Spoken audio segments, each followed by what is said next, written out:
Oh, we can't I'm hear you. rusty, man. I'm rusty. This is what happens when you take too long of a break. Hello and welcome, my gentle and, of course, very modern apes. My name is Erika. I'm Gutsy Gibbon. I'm here with Dr. Blitz. Today is the 6th of July. It's 2026, and this is SkepTalk. Or since I'm covering for him today, I can sort of channel him now. This is Skeppy Talk. And what we do here is we take calls from you, the audience, the viewers on all topics related to science and skepticism.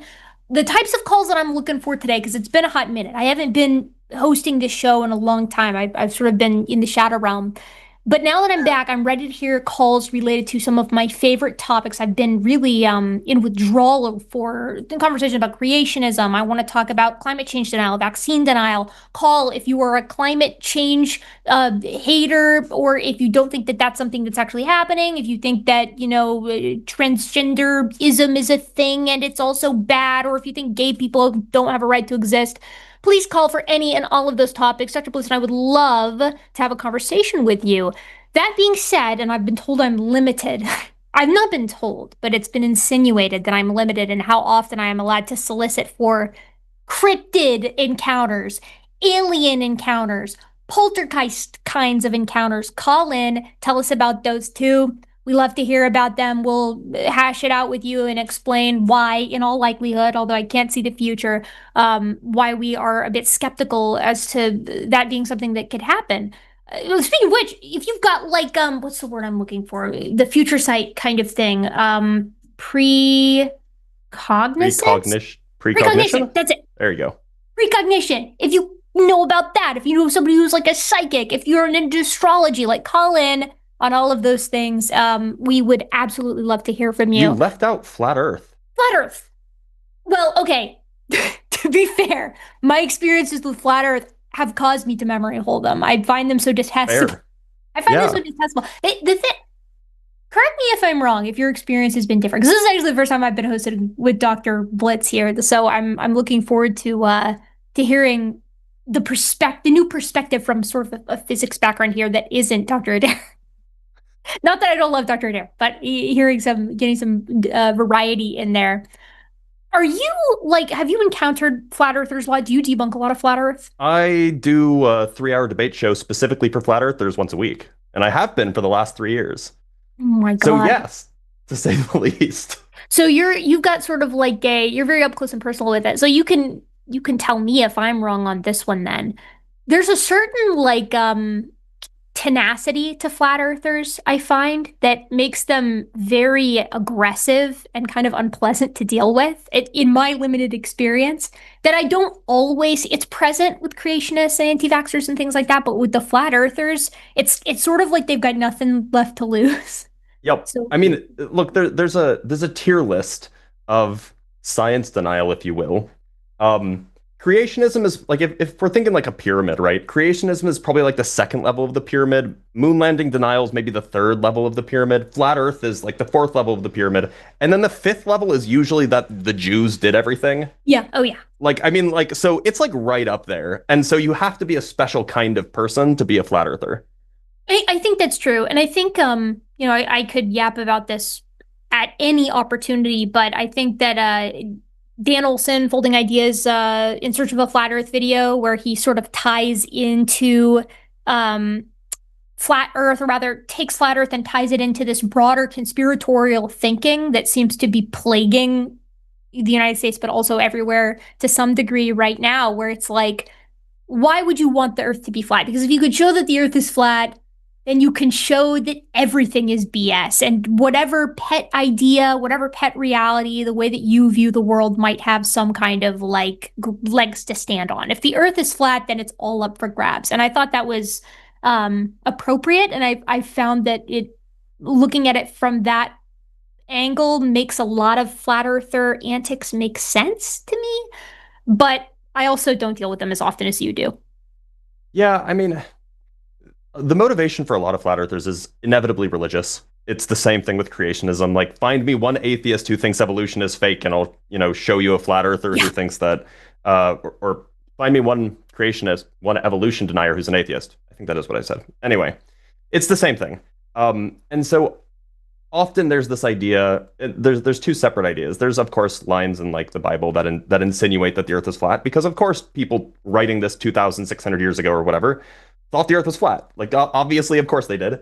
And then there's also this extra feature that like the government is hiding it from us because they want to make our life bad. And if the earth is flat and as actually way bigger and there's lands beyond the ice wall, well then we could just go there and there's unlimited resources, but the government wants us to be unhappy for some reason. So I don't know. It's usually a distrust of government coupled with extreme fundamentalist interpretations of various biblical texts. And it's not a good combination. No, it's very volatile, one might say, right? Like these two guys do not make good bedfellows for the rest of us here on the planet. So what's been going on with you? What's been happening? Before I get accused of vamping, we do have calls already on the line, but Dr. Blitz and I have never hosted together, and so I'm kind of hoping to just like see what's up. I don't know, shoot the shit. As I said, I said that we were going to be shooting the shit beforehand, and Which is so acceptable. we Like it's will. fine. Yeah. Well, okay, so here's where hero worship's the wrong word, but like parasocial behavior is always fun, especially when I host with somebody that I've been paying attention to for a while. It took a while before I hosted with Forrest Ever, and I was like, it's Forrest Valkai. I've been watching your videos for years. So, that's always fun. But setting that aside, I mean, like, I transitioned full time to science communicator last year. Because it turns out and I'm sure you're actually aware because you're also probably in a similar scenario, if not the will be. The science job market is really rough Yeah. these days, especially if you want to stay in the US, especially if you want to stay in a single state. And so it turns out that it's just you get paid better doing full-time science communication. And at least if you're like me, who's a theorist, hence the stuff, I don't need equipment. I don't have to go out into the lab. It turns out it's really cheap to be the kind of physicist I am. So I can just do it from home and I get more flexibility. So it's been a delight that I've been able to do that. Sorry, there's a printer running behind me. You hear But it? yeah, no, honestly, I've been doing okay, especially just because, getting to get involved with the line, getting to do my own stuff. I have a few other things going on, are all good. Like I'm going to Pennsylvania in next week for a conference, and I can just do that. I don't have to ask for permission from my university. So Yeah, yeah, I'm good.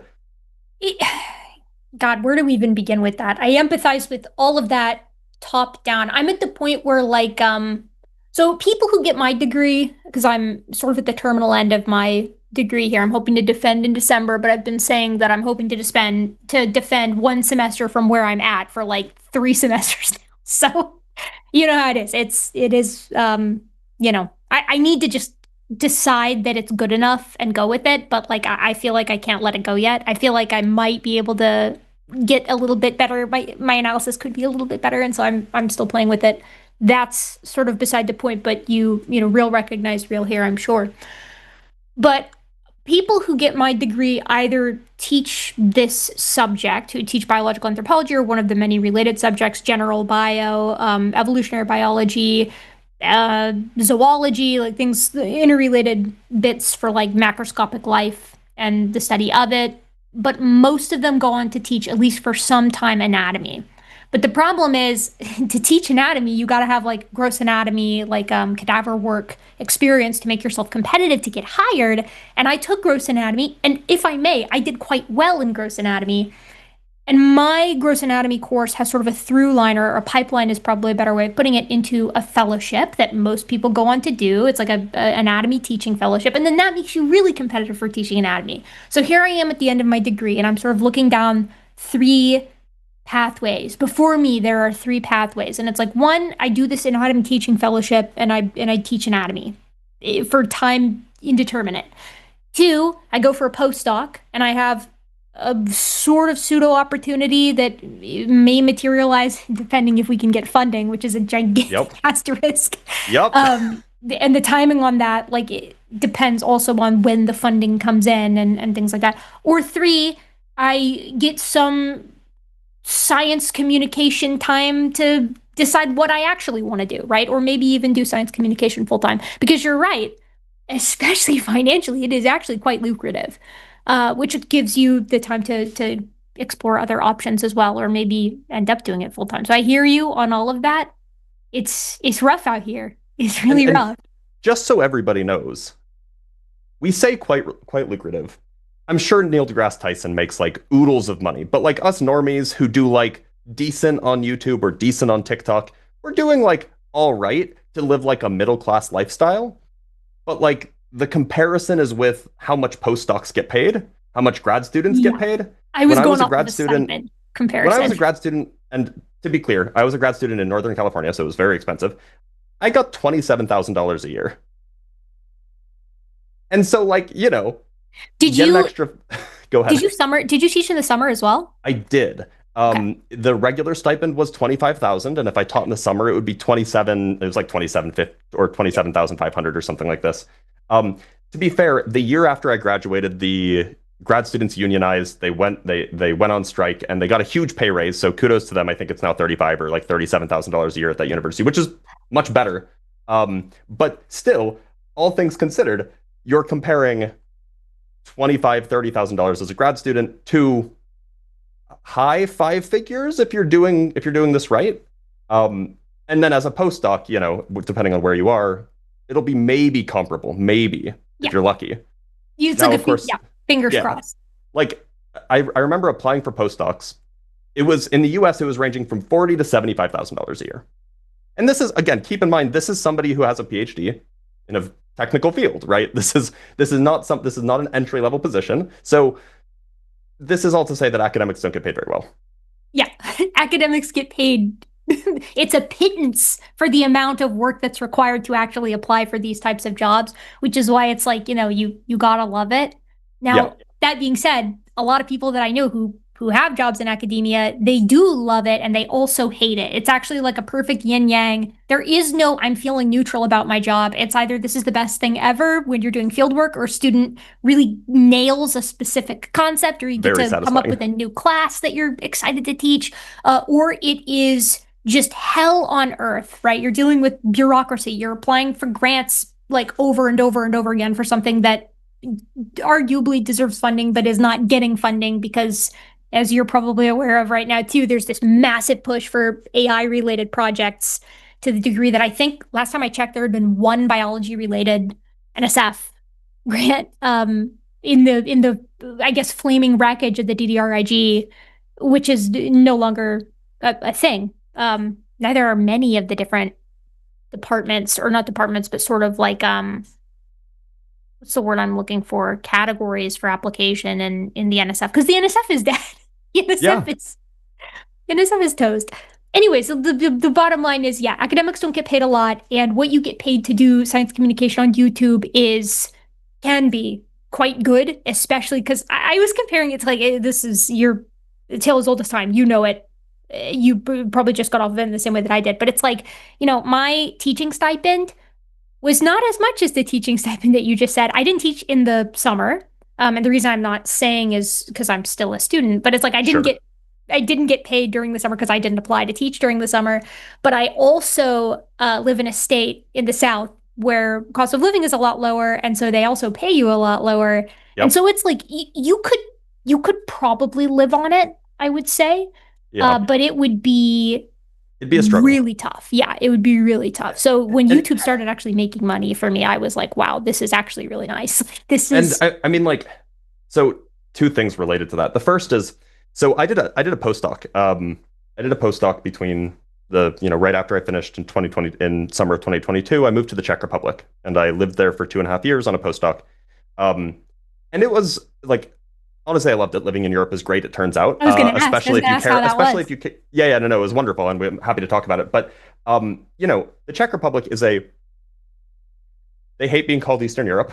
They are quintessentially Central Europe. They are north of Austria, south of Poland, so central anyway. But they're not a particularly rich country as far as they're doing better than like more Eastern countries are, but they're not particularly rich. So like if you converted my salary there, it was something like $24,000 a year. Now keep in mind that's a fairly large salary considering I had a fellowship that I was there for. That's a fairly large salary in that country. It was something like um I don't know. It was commensurate with what full professors were making because it's a good fellowship. And that's really Um, good. That's but nice. like the thing is you're in Europe, you want to travel, and I wanted to travel, of course. That's nothing if you want to go to Germany because in Germany, Right. it doesn't Yeah, matter if good you have luck. enough money to live. Exactly, right? So like I could afford rent easily and like there was no issues there. But if I wanted to travel, there was no hope. So the extra income from TikTok and from YouTube was nice because I was able to actually do that traveling while also being able to afford rent. The other thing Is that you that your mentioned primary was platform, TikTok? Or do you mostly do on YouTube? it started out as my primary platform. Now I'm spread about 50-50. I still don't do long form on YouTube. Just because I already do so much short form and so much live streaming content that I just need to find the time. But Dude, maybe eventually. Dude, short form content people, I mea culpa. I gotta give, I gotta take my hat off to the short form content people because my niche is actually hyper long content, hyper long form content. My shit's the kind of stuff you put on while you're doing 3 hour long tasks. So, like, for me, I looked at short form content and I was like, man, short form content, that's got to be nice. I'm thinking that's got to be nice. You don't have to talk for so long. You can cover a lot of subjects. This is really where my envy came in because I was thinking you can cover a lot of subjects, a lot more subjects than maybe I feel like I can cover with longer form content because deep dive require a lot of time. Yep. And then I started making short form content for April this year. I started doing like primate themed shorts and I was like, "Wait, this is actually incredibly difficult."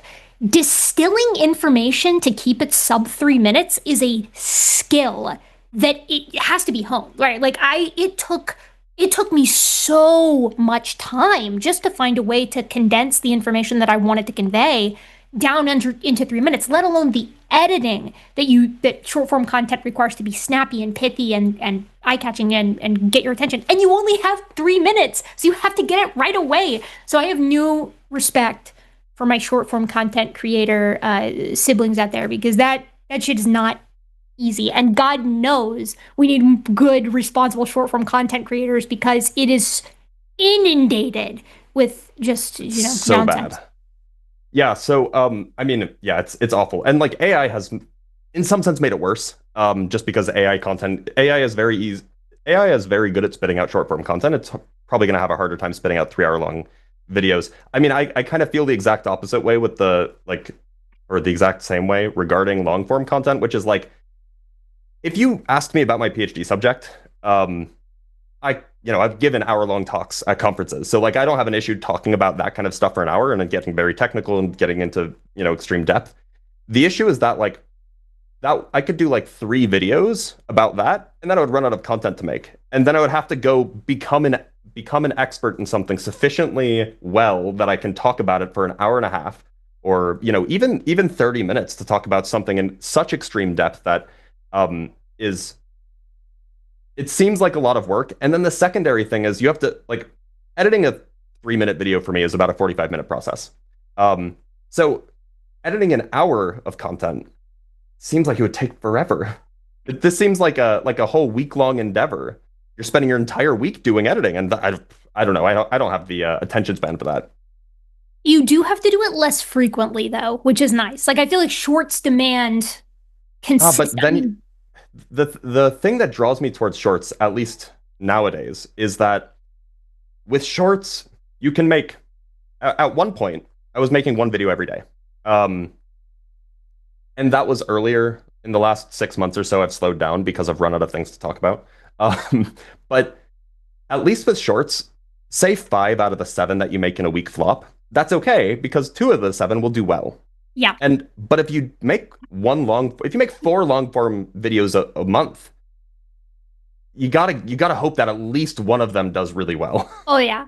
Oh, dude, don't even get me started. So I released a very large video over the past, like, what, 10 or 11 days ago. It's one of my most heavily researched videos. It took me, a year and a half to actually do the research for it. And it was bundled with a lot of other, Sure, um, so I was sort of researching it and 2 other subjects at once and sort of stitching them together. So it's like, the script for all 3 took a year and a half is probably a sure, better way to put it. But then it's like I had to film for or do all my filming for it and it had like costumes and I did like animations. It was a enormous labor of love. It's called Darwiniana and check it out if you haven't. People who are watching this right now, I'm not afraid to shill for my own shill for stuff it. here. I will show away. Absolutely. This shit is almost 4 hours. I mean, it's a behemoth and it's like edited to the nines and it's all I put all this work into it, just me. And the reason I'm telling you all of this is because when it premiered for the first probably four, no, probably 6 hours, 10 out of 10.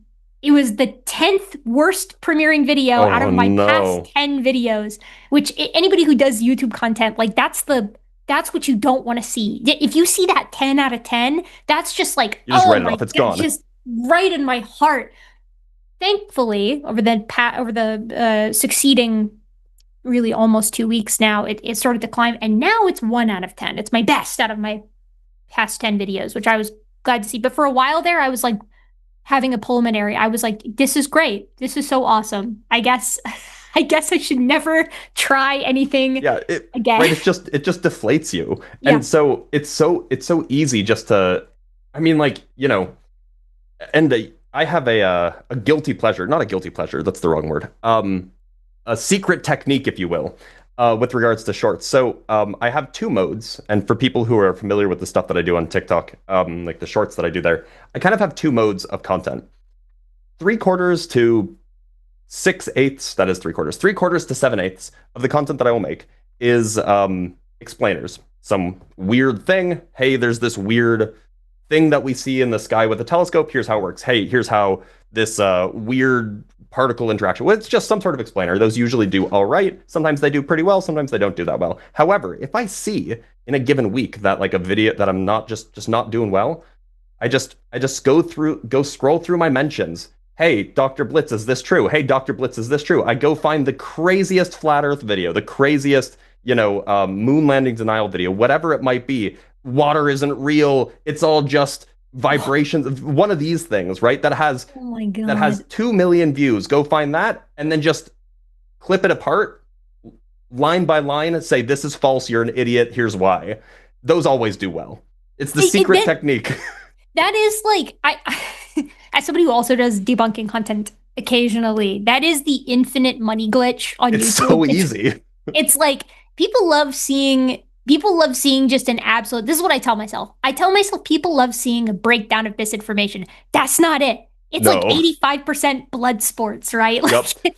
and that's fine too, because like if you got to do the debunking stuff to fund the other stuff, Exactly. so be it. And like, I can be a petty bitch sometimes. I also enjoy being a jerk on the internet to people that I actually really don't like.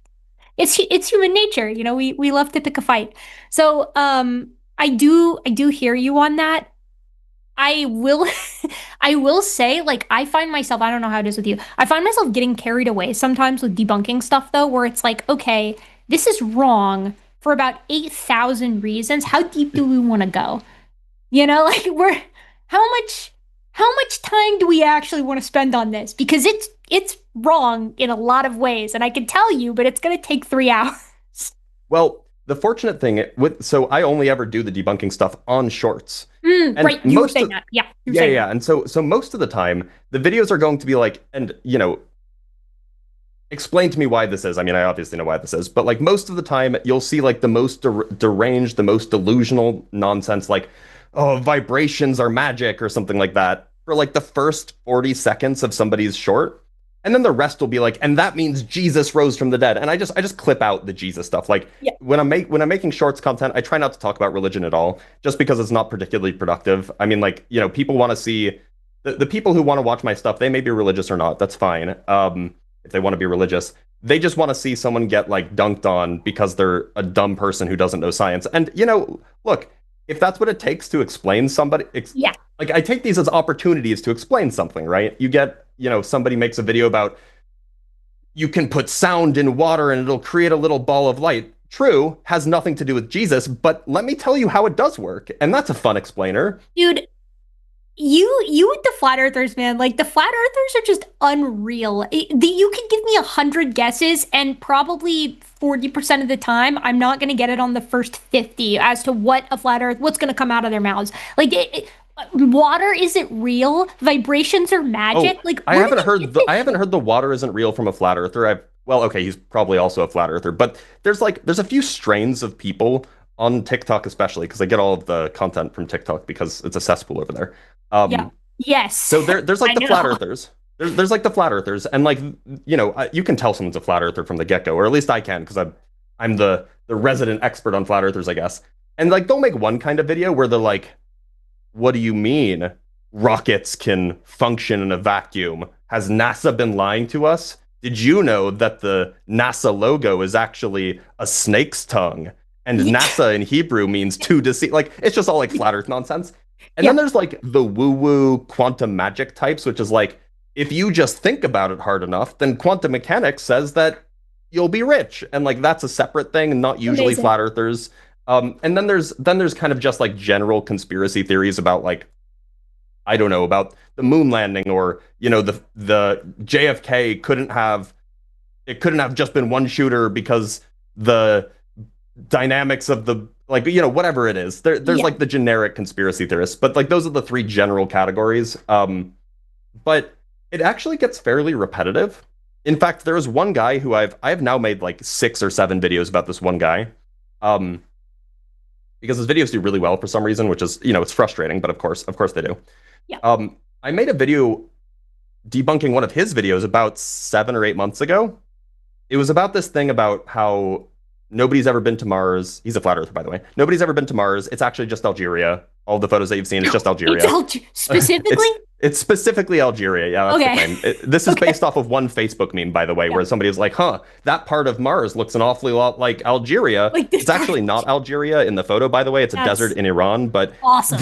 That's that's so surprising. Wait, how it's could they got something wrong? No. yeah. Of course not. Of course not. And No. really, in this photo, by the way, they just photoshopped in this is about the what was it? The Ingenuity helicopter. Do you know about this? Yeah. There's like the little, yeah. So they're like, this photo was supposedly taken by the helicopter Ingenuity on Mars, and then like in the photo you can see the helicopter. And it's like, how did that take a photo of itself? Of itself, right. But setting Don't that think about aside, it too so hard. so he made that video like 7 or 8 months ago or something like this. So I debunked it, and then like a month ago I see it pop up again, and it's not the same video. It has different editing, slightly different script, but it's the exact same content. I'm like, didn't you do this before? So I just went and I just replayed my old video, responding to his new video word for word. And so like it does get tiring and repetitive. But like you said, it's an infinite money glitch. So It, yeah. I wish I wish that I could say that the creationists that it gets old for me, but the truth is I have so much like just violence and fightiness in my heart that like I can see the same thing every time and I it triggers me the same way every time. There are a couple of like buzzwords. Chat will know what I'm talking about. There are a couple of sort of greatest hits. microevolution, is that going to be one of them? It actually isn't. This is going to horrify you, but it's much more niche than that. There are like arguments that go several layers deep into the young earth creationist cake that will trigger me, right? Like one one is a solution to the heat problem that argues that you can actually dissipate the heat from accelerating the nuclear decay that explains old nuclear dates which occurred during Noah's flood by covering the earth in just like wall to wall hypercanes, and that will jettison the heat up into space such All the that wall, what?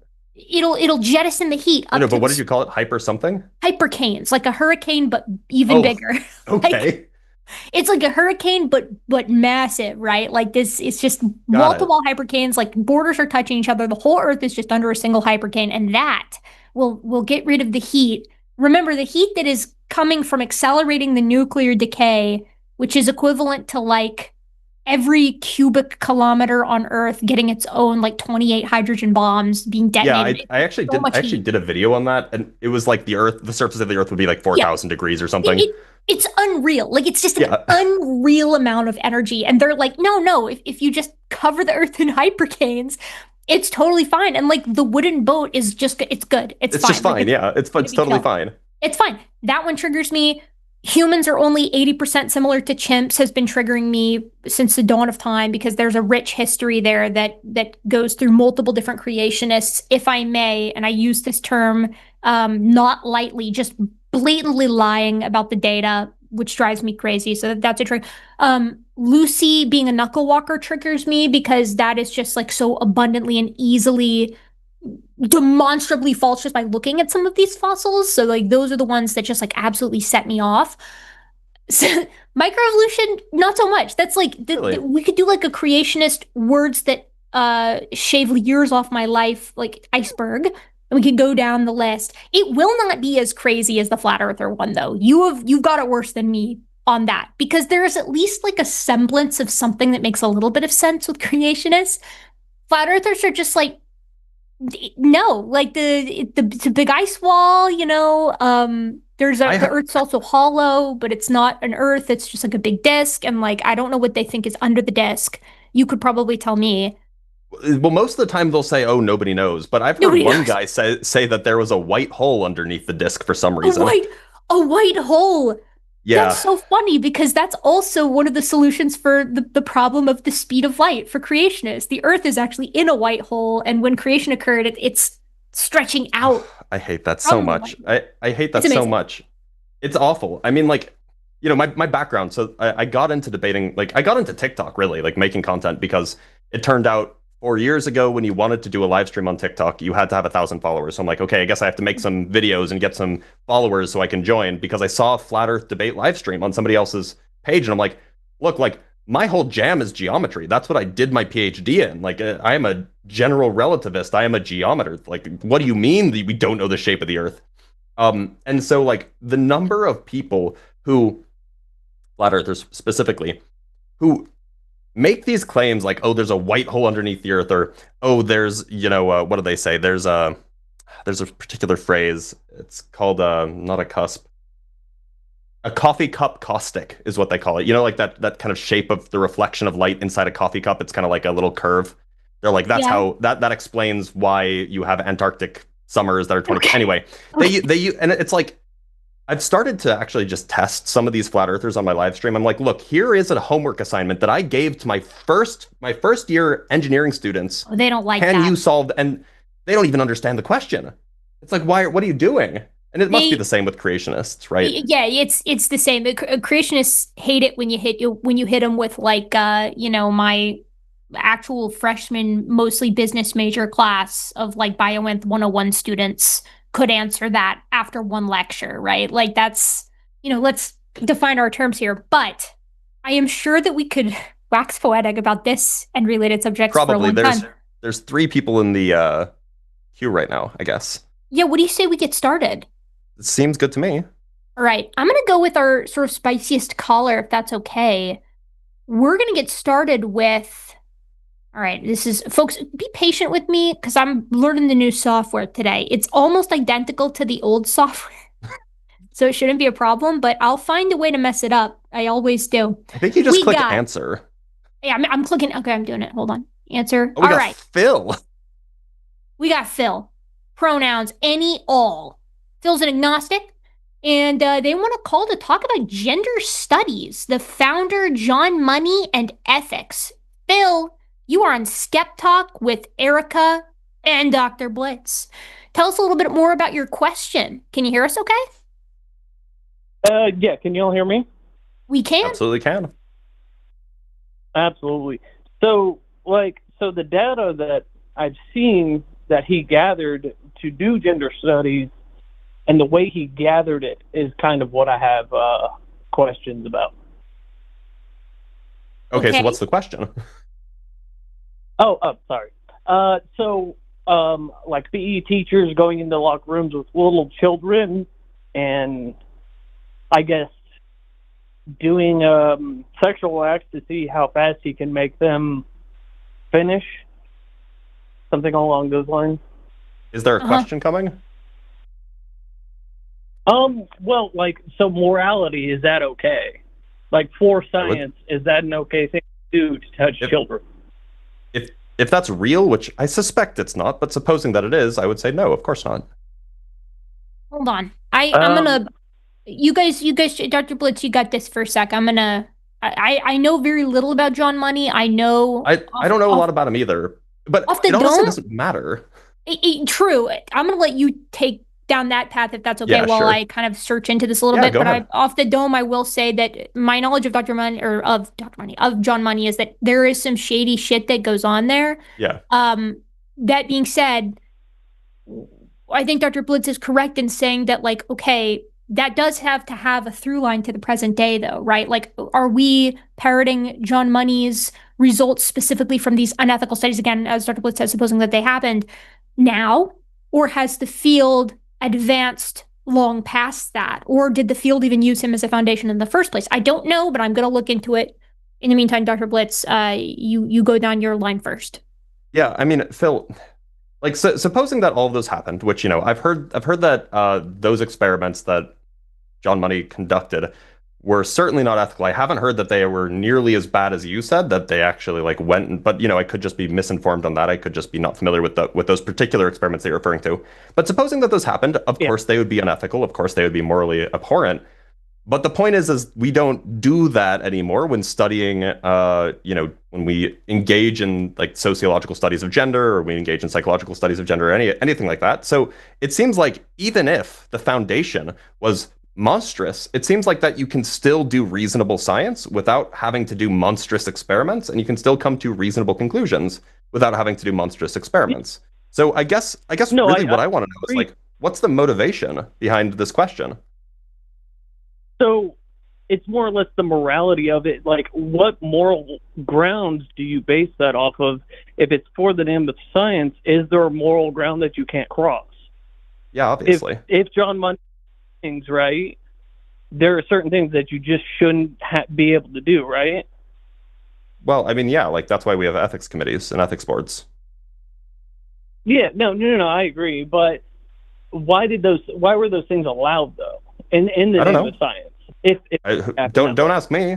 Like, again, supposing that these things happened, like, why was it allowed in Japan to like torture people to do experiments on radiation? Why was it allowed in Germany to like torture little kids to study torture kids to study how certain procedures affect it? Like, sometimes people do horrible things. No, I agree, because like there's also Germany, right?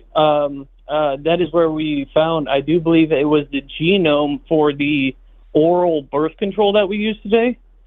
The genome for the oral birth control? I don't know what that means. Look, my point is, my point is that there are circumstances in which people get away with things that they ought not get away with, right? And obviously, the further back in time you go, the easier a person would have had. I can't English. The easier time a person would have had to justify or convince their superiors that XYZ experiment is acceptable, because we just had, in some sense, lower standards for ethics as far as scientific experimentation was concerned. I mean, like, it's just a fact. You can go find this in probably any field that touches on human existence, that if there were humans involved in that field, if it depended on humans, then you're probably going to see some abhorrent experimentation done on humans. And, prior to this 1970s, right? Like, that's just the reality. Casually, kind of into it. I'm looking into theology. I wouldn't claim a religion, but I'm kind of looking into theology. And that's kind of where I was thinking it's more of an ethics thing, where you could look into theology for ethics, kind of. Like, you could get a moral ground from that, not necessarily like as an intellectual book or science book, right? But it does have like moral high grounds within that book that you could kind of follow. Like, where I do believe it was in the state's constitution before we became the United States, that there was a prayer at the end of the state constitutions that were from the Constitution? Bible. Which state's constitution? Yeah. Which one? It was back when we were 13 colonies. I can't remember which ones. Maybe I'm just ignorant of my American history, but as far as I'm aware, the individual states didn't have legally binding governing constitutions during British colonial rule. No, it's like, so when they all wrote like kind of their own rules for their individual state, a lot of them did have like biblical text. Yeah, sure. And what's your point? I mean, there were in fact, there are still laws on the books, still laws that are part of certain constitutions that make atheists ineligible to run for office in certain states. Like, okay, what's your point? What I was getting at is like the morality thing with science, which you're saying is not an issue anymore, right? Well, I mean, it's probably not an issue. I'm sure that there are still ethics violations that are happening that we'll learn about in 30 years. But I Mhm. would hope that it's happening less because we have more stringent, more strict regulations on, what kinds of experiments you're allowed to run on humans and animals for that matter. So I guess another thing to that is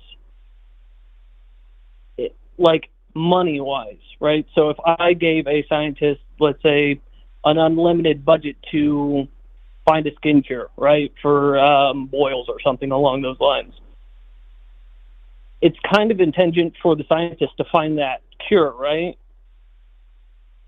Like, so it's like Within money. reasonable ethical grounds. But what are those ethics, right? Are you asking where do the ethics come from? Well, usually the ethical boundaries beyond which a scientist may not cross are defined by their local ethics board. So what I'm saying is, can money trump the ethics of which we, like, you guys hold to a standard? I would Like, think so not. if Elon decides to throw $1 billion at scientists to say, hey, this is fine now to diddle little kids or whatever, right? And then they have to go I and would find a think reason not. why. Well, I I mean, would so think not look, either. so it might be the case that you would have some like unscrupulous scientists that would like, take the money and do the research unethically, like do it kind of secretly or do it, in some sort of back channel way. But, that's just an example Yeah. of a person being a bad person, a person being corruptible, right? But then what would be like the determination for a bad person then? Well, when somebody is experimenting on children by like sexually abusing them, I would call them a bad person. And well, I would too, but like, where do we come up with those ethics? Oh, you're asking what the grounding of ethics? You want to get into like meta ethics here? Is that what's happening? Sure. I mean, like, look, so I'm sure Erika could speak for days about the origins of, you might call it proto-ethics or proto-morality in social species. My understanding is that as a social species, and again, I understand that we kind of see this across any social species, you will have some degree of fairness, some degree of, perhaps, or some understanding of protection of kin, these kinds of things. Those provide some sort of proto-ethics. And then as a society, we build on them. Now, I could be very wrong about that. It maybe ethics come from the space lord Zugax or something. But like the point is we have a good intuition about what is right, what is wrong. Generally, abusing children is deemed wrong, and so it doesn't really matter where that comes from. We can agree that it's wrong. No, yeah, I agree. Like I said, my thing is with science, how trustworthy is science without another scientist putting it to the test, right? Because that's I have no idea what that question means. Hey, can I intervene here for a second? Because I Please. feel like we're kind of all over the place, Phil. I feel like we've talked a little bit about John Money. I feel like we've talked a little bit about how morality is derived for people who are not religious, and now I feel like we're delving into another sort of completely different topic, which is peer review. So I mean, we can talk about any of those. We can talk about all of those if you'd like. Which direction do you want to actually take this? Like, do you want to talk about how you want to talk about the limits of science, how science draws a line in the sand, ethically speaking, like outside of just everyday experiments? Do you want to talk about peer review, or do you want to talk about grounding morality? Which of those is most appealing to you? So it'd be more or less like the ethics, like what rules could you put in place to where scientists couldn't say yes to harming another person? Those rules already exist. They've changed over time for sure, but like in the past, like you mentioned John Money earlier. So I did, side note, I did a little research on John Money. John Money did some sketchy stuff, mostly surrounding the botched circumcision of David Reimer, which is like a classic story, or I guess incident would be a better way of putting it with John Money. He's not the only person who has done gender studies. He's not the only person who's researched sexualities or gender identities.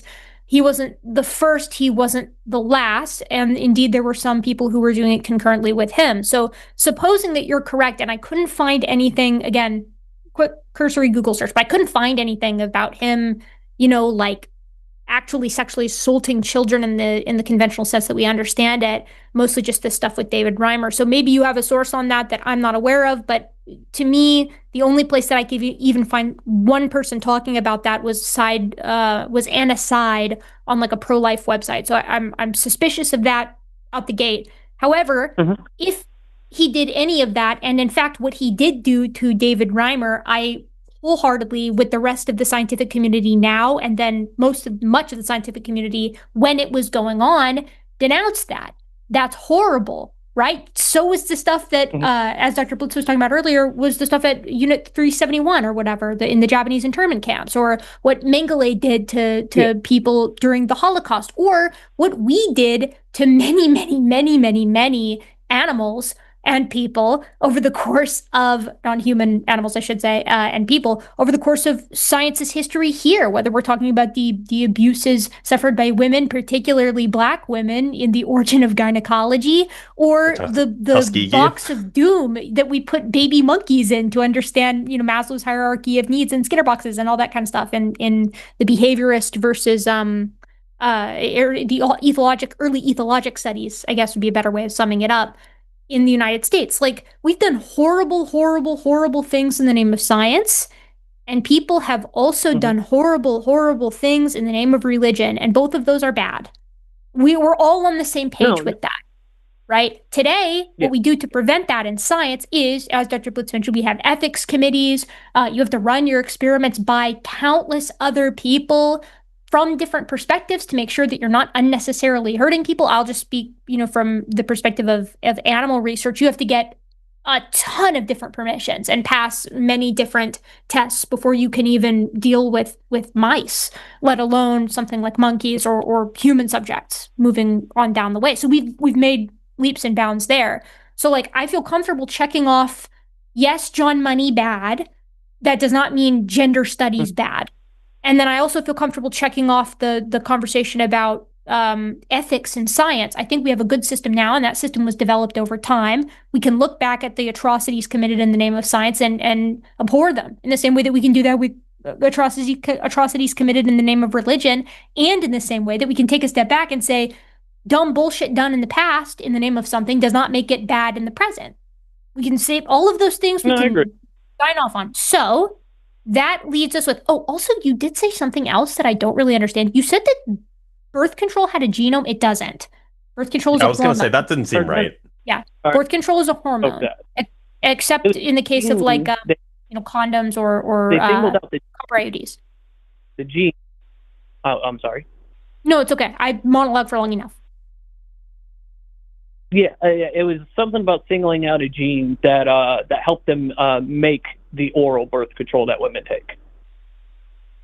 Okay, I can look into that. I don't know anything about the synthesis of birth control, the first birth control, progesterone. I'm not sure which, or estrogen. I can't remember which hormone was the first one. But like with all of that in mind, which direction do you want to take this? So you kind of answered the whole moral thing, right? Now we got systems in place, and hopefully that won't happen again. It might happen in like a backwater thing, is what you were saying, right? Is if it doesn't go through the proper channels, more than likely it went through something else, which is why I brought up the whole, if somebody had $1 trillion, whatever, to throw towards a scientist to do something unethical to, let's say, cure cancer. Would that be moral or maybe like this one guy who has $1 trillion did with, I believe it was chimpanzees, and experimental brain surgery. There's that would be horrible and unethical. Mm-hmm. But if it was to like cure cancer, would that still be ethical or not?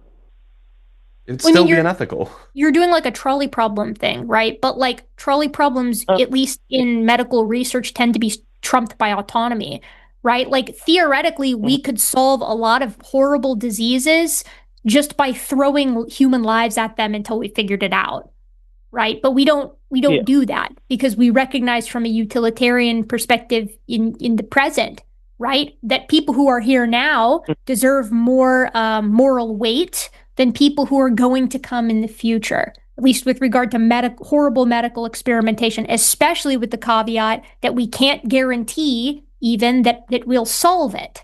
You know what I mean? So I think that I Like, think like that he was explains created, why we don't do that. I'll have it, right?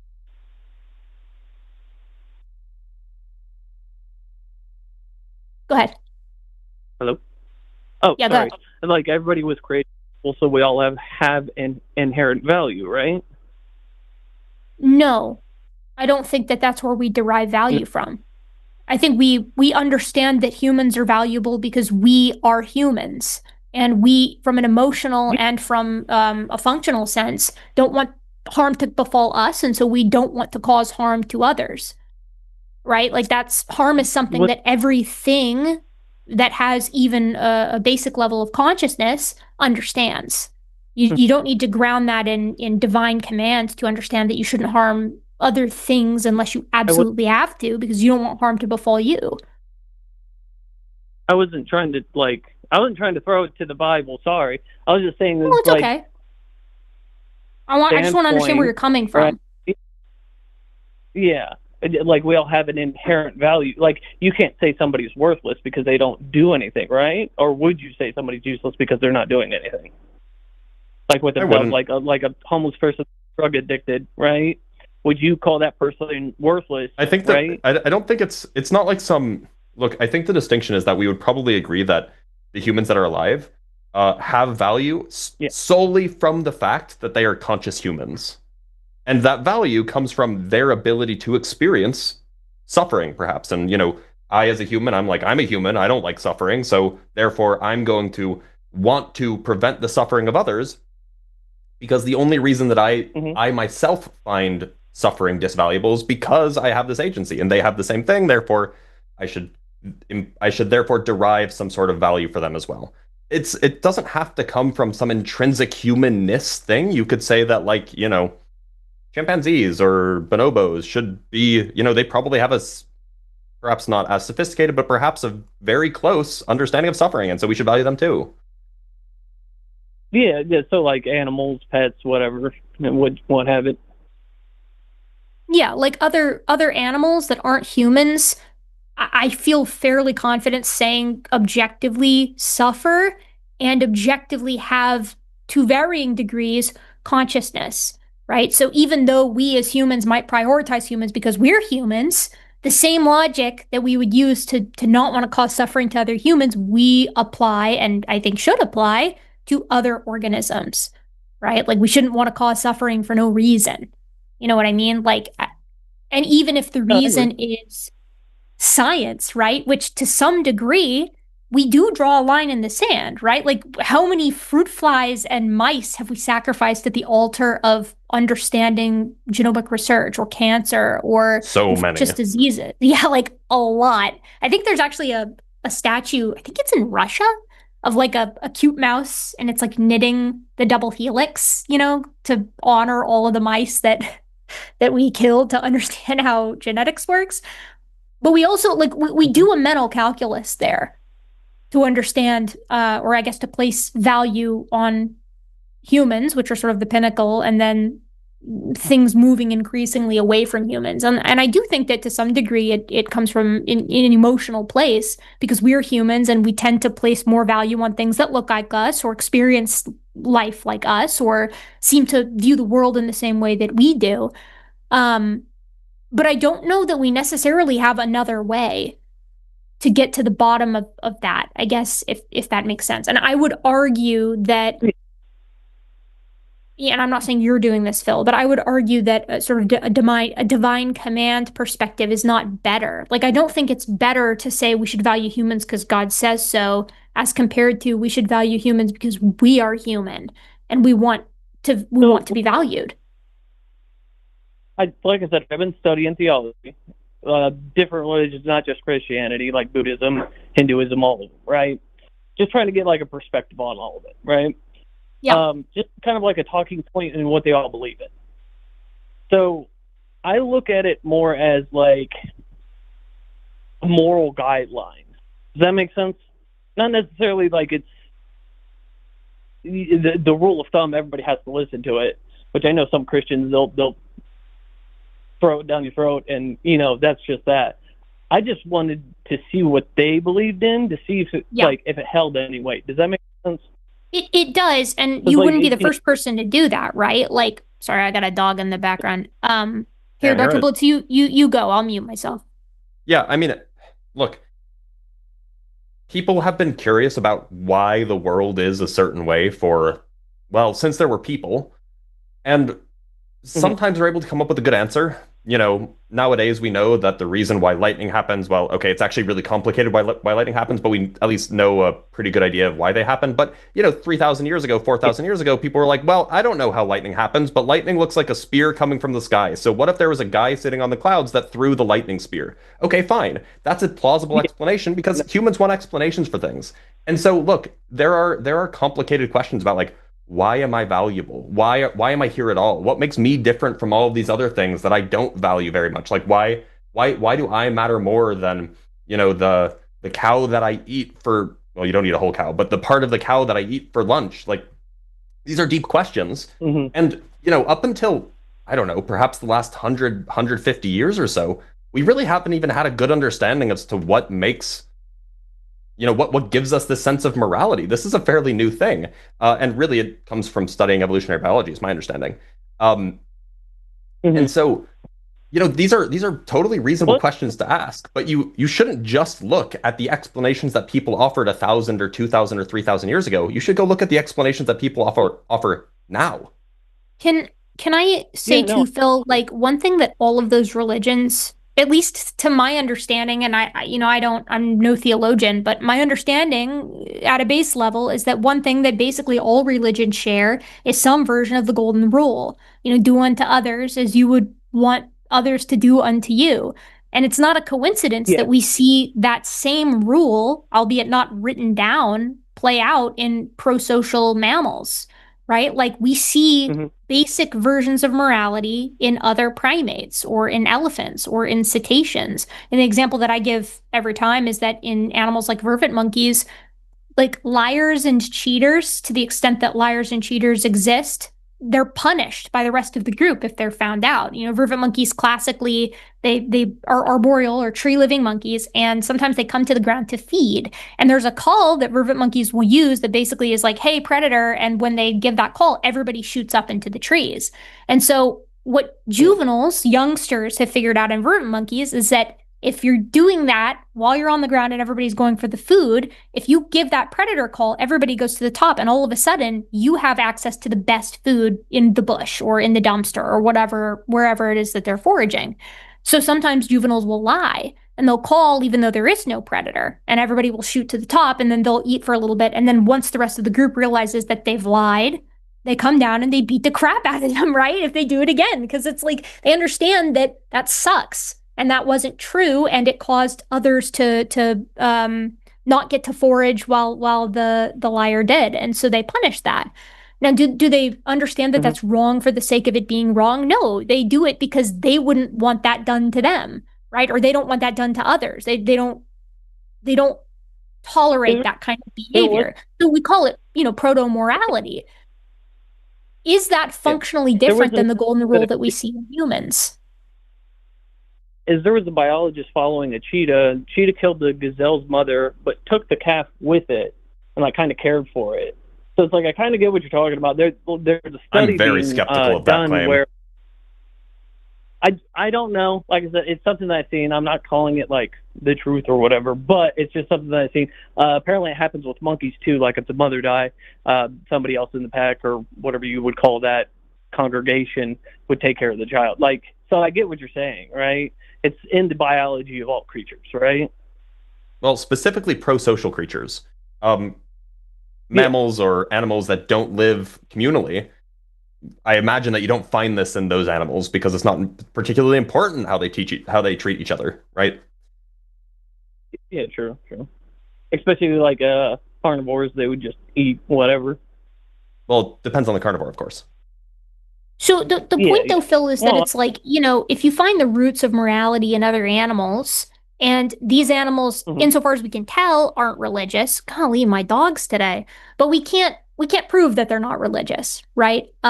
We can't prove that they don't have any kind of spirituality because we can't ask them. But at least in the case of vervet monkeys, there's nothing to make us think that they are, and yet they have a proto-morality all the same. And I kind of take issue with even calling it a proto-morality, because to me, that's just something that we stitch onto things that we want to make not quite as good as what humans do. But that's neither here nor there. What is it about religion that is necessary for the guidelines if animals that don't have religion also seem to have those guidelines? Do you see what I mean? Well, so the way I look at it is like you look to religion for more of like a wisdom-based morality. Hopefully that makes sense. Say that again. Like you shouldn't kill people. Like wisdom-based morality. Okay. That like an intellectual. What is that? Because what you're talking about with like we have to study and understand, and then we can come up with a morality from how they behave, right? Like a proto-morality. No. The point that Erika's making is not that we should study other animals and therefore we can come up with our own morality based off of what they do. The point is that we are a pro-social species. So in the same way that they have an inbuilt psychological feature that gives them, as part of their brains or whatever it is, that gives them some sense of morality that's just built into them, built into their biology. We have the same thing. Yeah. There are parts of the brain that literally light up when you see something that's gross. And that's a good way to make you avoid a certain behavior, right? Mm-hmm. That's how you build morality. No, I agree. But then you have like psychopathy, right? Is that how you say it? Yeah, I'm sure. I'm sure that there are people for whom that they have, I don't want to say failures, but brain differences that leads them to experience things in different ways. And perhaps that means that they don't experience, say, disgust reactions to, I don't know, gore or to, abuse of children or things like that. The kind of thing that would usually trigger a disgust response in, well-adapted people. Yeah. Like sometimes that happens and then we pathologize that. Well, how do you prevent like a psychopath from being a scientist? How would you do that? I mean, you can be a scientist and be a psychopath, first of all. Like, they could be a physicist, and physicists don't hurt people generally. I mean, like, there's a whole bomb thing, but, we set that aside. But like, there are other sciences that don't involve anything biological. But secondly, if they tried to become a biologist and then they tried to run an unethical experiment, they would fail their ethics board review. Well, yeah, if they went through the proper channels, absolutely. Okay, and if they didn't, then they wouldn't, and we would then put them in jail for abusing humans. Yeah. That's what happens when people break laws. I'm not saying it's perfect, right? What I'm saying is like, because that was my original question, was the ethics of, right? Yeah, there are certain laws on the books, like if you abuse children, you go to jail. And like if somebody did that, then they'd go to jail. Just like any, like whether they're a scientist or not, if you break the law, you're going to, and you get caught, of course, you're going to be penalized. Yeah, normal situation and standards, yes, absolutely. So what's the question? We have society. We live in a society. We have laws. Sometimes those people break laws, and if they get caught, they get punished. Mm-hmm. I got you. Well, I mean, you answered the question that I was asking, so I appreciate it. I think, Phil, if you got nothing else, then I'm satisfied. If you're, I mean, I would put a cap on this. I would sort of stitch it up just by saying, if you're curious as to like where morality comes from, there's a rich body of literature for that. If you're interested in just looking at how different religions frame morality in humans, because humans have such complex social systems, you're free to do it. But I would encourage you to incorporate into that, looking at least what we know about the behavior of other hominins, which may or may not have had religion. We're not really sure. And then I would also ask if you feel, as you're going through this, if you feel that religion is necessary as a framing device to actually enforce that morality. And I think that's going to maybe get you to your answer here as far as like whether or not it's sort of a precursor for moral systems in humans. As for the stuff with humans and like doing unethical experiments, I feel like we covered that. I feel like we're kind of, any more on that is going to be beating a dead horse. How do you feel? No. I agree. That's what I was saying. You guys kind of answered that, so I appreciate it. Solid, man. Well, thank you. Call back in if Yep. you got more on that, and we'd be happy to chat. All right. Yep. You all have a good stream. Likewise. You Oh wait, no, I did the thing.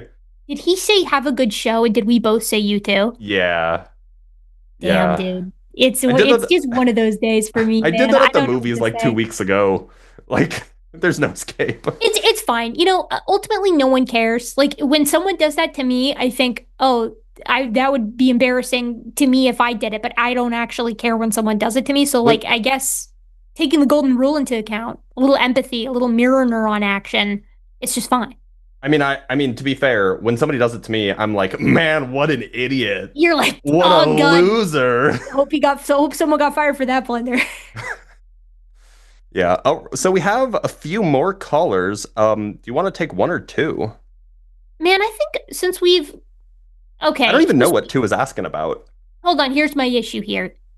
Where are our theist callers? They don't Normally we get a exist. lot of good theist callers on SkepTalk. We haven't had any theist callers. Even Phil's an agnostic. If you're a theist and you want to talk about the usual suspects, evolution, age of the earth, flat earth, anti-vax, transgender bad, gay bad, climate change fake, like any of those topics, earth flat, duh. In fact, Can't mix actually, wrong. you can even be an atheist, and if you think any of those True. things, feel free to call in. Yeah. However, the odds of you being an atheist and also thinking that the Earth is flat and that the Earth is 6,000 years old is very, very small.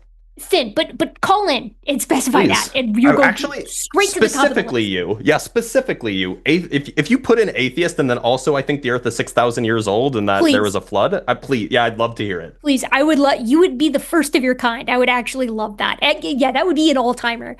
In the meantime, I think we just go down the list of Yeah. who's been waiting longest. So we're gonna hit up. Hold on, let me get this over here. We are going to take, I don't see a name here. So I'm just gonna say caller I who's see calling. lunar. Do you I not don't see lunar? see that on mine. Oh wait, I'm Huh. stupid. I'm so stupid. I was scrolled down. We've got Oops. lunar, pronoun she, they, agnostic, and she's saying, is there proof of objective morality? I can already tell Dr. Blitz this is going to be more your speed than mine, because my answer is usually to this question, I don't really know, like in a solipsistic sense, I don't know and I don't care. It seems like there is, and so I'm fine operating under that framework. But Lunar, please tell us a little bit more about your question. Also, can you hear us okay? Yeah, I can hear you just fine. Can you hear me okay? Sweet, you're coming in loud and clear. Tell us more.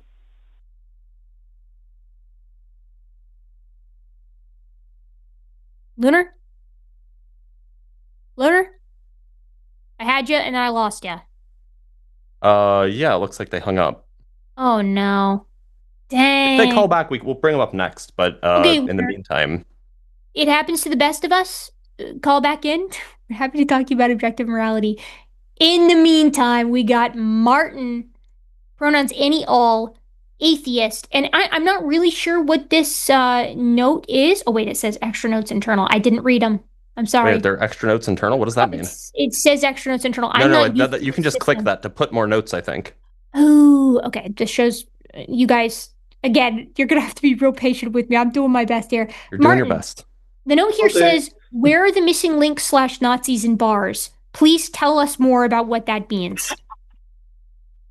Yeah, so that was just two different questions. Cool. First, I'll start with would you like to start with Nazi bars, or would you like to start with the bulk paleontology thing? Dealer's choice. Oh, okay. Paleontology, I think is going to be more interesting. Oh, you old dog. I've got Suck up. Yeah, I've got a friend who does not believe that dinosaurs are real. On telling me this, I What? said, hey, I would love to take you to the Melbourne Museum and tell you what we know and why we know it. To which their response was, oh my gosh, no one's ever been that nice about that, which gives me the warm fuzzies.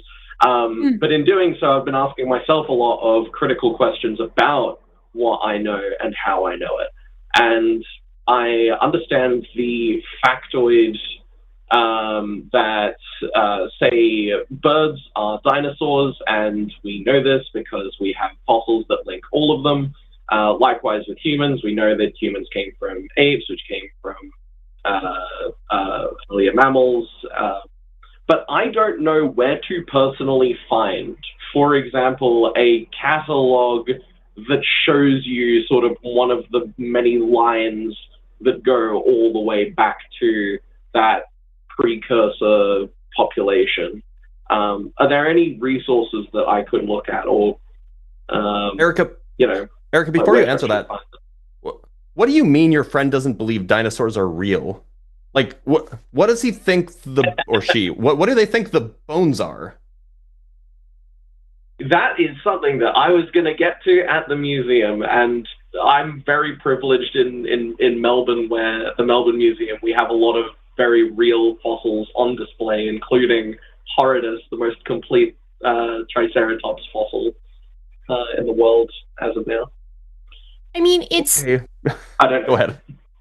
Yeah, man. I mean, dinosaurs not being real is kind of nuts. I've heard before the claims that they're like plaster or whatever, in which case you just need to head to Google Scholar and comb through a couple of papers. It shouldn't take you very long of recent dinosaur discoveries. And the reason I say recent dinosaur discoveries is because most recent papers have really rich documentation, which means they'll include in situ photos of whatever it is that they found. So you'll have a really nice picture of like a T-Rex skull poking up out of the ground.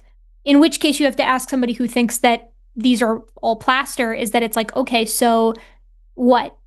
Did people go and just dig holes and bury these plaster bones all over the world, from the bottom of oceans to the Arctic? We found these bones in the Arctic recently. I think it was a titanosaur vertebral body, to deserts, to mountaintops. Has somebody or some organization gone and placed these plaster bones in all of these places to the extent that they're predicting where people will go? Because you can actually go to places in the Badlands and pay to dig up dinosaur bones on people's sites, right? Or to just go out there on your own with a shovel in hand, as many people have done. Martian Cope being the most famous during the Bone Wars, and just dug these bones. You just find them, and someone thought ahead of time and went and all over the world globally, just at random, like Battleship, was just planting these plaster bones. That's the question that I think you have to ask first. And then the next question would be, once they're on board with them being real, you could sort of take it from there. But respond to that first. Yeah. Respond to what, sorry? If you had a thought, you started talking and I wanted to make sure that you had a minute to answer that, if maybe if that's what they think. No, I don't know. I don't know the exact details of why they don't believe that dinosaurs are real. I do know that they are into crystals and stuff. Yeah. And that's sort of where I base the whole, I want to get to know you and your position better, and I want to tell you what we know and why we know it, because that excites me. And I love that you got the response of them being positive to that, because a lot of times, I guess I shouldn't say a lot of times, there are many such cases where people are believing crazy stuff and no one has taken the time to explain to them why that stuff is crazy, right? Instead, they just get ridiculed, and then that pushes them further down the crazy pipeline. So good on you for talking with your friend. Thank you. But yeah, to the missing link stuff, like I said, is there any kind of catalog of, like, this is a dinosaur fossil and look at how it sort of becomes a bird, and look at how this is definitely a bird? As far as catalogs of, because you're sort of talking about two different things here, because there's an absolute just treasure trove of resources that talk about transitional fossils. I can recommend Off the Dome, 2 really good ones for bird evolution, and 1,000,000 for human evolution, if you would like, that go through the fossil record and show the emergence of bird characteristics from dinosaur, quote-unquote, characteristics, or the emergence of human characteristics from, quote-unquote, ape characteristics. As far as a resource that shows you, this beget that, which beget that, which beget that, and sort of a nice, neat little march of progress, you're not going to find that. And the reason is because no one supposes that we can have that. There have been hundreds of millions, if not billions, of species that have lived on this planet, and it would be arrogant to propose that we can actually string together a link of organisms that definitely are related in an ancestor-descendant relationship. So, for example, we can't say that Archaeopteryx is the ancestor of all modern birds. But we can say that whatever was probably pretty similar to it. Because Archaeopteryx does have all of the characteristics that we would predict for something that links a theropod dinosaur or some kind of raptor and modern birds, right? It has a mixture of characteristics. It's covered in feathers. It was flight capable, right? It could tuck its arms like wings. It has a bony tail, though, and also a tooth-filled mouth instead of a beak. It has a mixture of characteristics. And there are bird characteristics that go all the way back to T-Rex. For example, one of the things that makes birds excellent flyers is they've got pneumatized bones, or their bones are hollow. T-Rex has hollow bones, right? What's T-Rex doing with hollow bones? And why do animals that are really similar to T-Rex, nearly the size of T-Rex, have a coating of feathers in the case of Eutyrannus, which is an Arctic adapted tyrannosaurid, or tyrannosauroid maybe, if memory serves.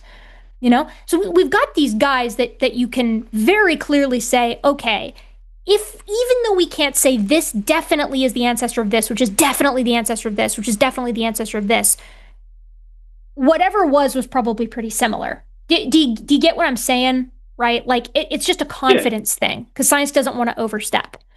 So I would recommend those books for that purpose. Now, if you're talking to your friend here and you want to do this bird evolution thing, your best bet, honestly, is going to be just showing them one of the hundreds of feathered dinosaurs that we have. And when I say feathered dinosaurs, I mean excluding modern birds. You can show them the quill knobs that we find in the forearms of Velociraptor, or you can show them Eutyrannus's long feathered tail, or you can show them Anchiornis's fully feathered primary wings on both its arms and its legs. I mean, the list goes on and on and on. And for humans, brother, I got you covered on that, right? Like, you can, I've got this image that I use that I put together myself that just, even just in the skulls, shows the slow emergence of the human characteristics from a sort of generic Miocene ape, like, we'll say Sahelanthropus chilensis for argument's sake, right? Where you see the teeth get smaller and the palate grows more parabolic and the face gets flatter and the brain gets larger. And it also takes on that more globular brain case that you tend to see in humans, and the brow ridge disappears and the zygomatics become more gracile, and on and on and on and on and on over time. So I'm going to give you one textbook each just for the sake of transitional species. I'm going to recommend Processes in Human Evolution by Ayala and Silakandi for human evolution. And for bird evolution, or dinosaurs, give me just 1 second because I don't have a physical copy of this one. It is instead a textbook that I have on my computer. I'm going to recommend Dinosaur Paleobiology, and it's by Steve Brissett, or Brissati. I'm not ever really sure how to pronounce his name. It's really, really good. And you can also do Avian Evolution by Mayer and colleagues. That first one's from 2012, the second one's from 2016, and Processes in Human Evolution is from 2016 as well, I believe. Is that helpful? Yes, it is. Thank you so much. And where can I find the image that you were talking about that you made? Oh, you can find it anywhere and everywhere on my channel. It's pretty consistent, but surely there's a better way to get it to you. Shoot me an email. Shoot me an email right when you get off the phone, and I will, while I am still on this show, email you back. Because for a very brief moment in time, I'm like within 50 emails behind, so I will just do it now. So email me now, and I'll email you back. Erika, I realize... Gotcha, sweet. So I go on... Rants is the wrong word. Let's say science rambles fairly frequently on live streams. And I realize now what you just did is what people must think I do when I'm talking about whatever, black holes, cosmology, whatever it might be, because I'm like, I don't even know what some of those words mean, turns out. I promise you that's what you sound like, because when I hear, I haven't heard you do it yet, but when I hear like Dr. Adair go off on a physics rant, I can pick out some of the words, it's Goodburger, right? It's like, I know some of these words and I can follow the logic for some of it. But, this is the crisis, if you will, of expertise, right? Is that it's like, I can know a little bit about your subject, but I can't know it all. I could spend a lot of time and I still couldn't get it all because I've already wasted too much time on monkeys. Erika, do check Discord. Oh, yeah. Hold on. But Martin, it did sound like you wanted to talk about Nazis and bars as well. Do you want to just Yeah. briefly, because we do have a theist caller on the line that we might want to bring up, but do you want to briefly go over that and explain what your Yeah. question is, and maybe we can resolve that pretty quickly? Yes, please. Shoot, yeah. Questions relating to how much is it my job to police other people's thoughts? Understanding that I identify as an anti-fascist, and I don't know where to draw the line between policing people's thoughts and making sure that a space does not become a Nazi bar. Yeah, okay. Well, I see what you mean. We agree that we should. Yeah. Is that something you want to get into? I mean, look, it's a personal preference thing. Like, if you are savvy enough and the local law enforcement, or perhaps the local bar and the bouncer, and you're brave enough and you're like, you know what, I'm willing to risk prison time. Like, I'm not going to tell you that I'm not going to tell you that you should punch a Nazi in the face, but like, if you did, I don't think anybody would shed a tear, right?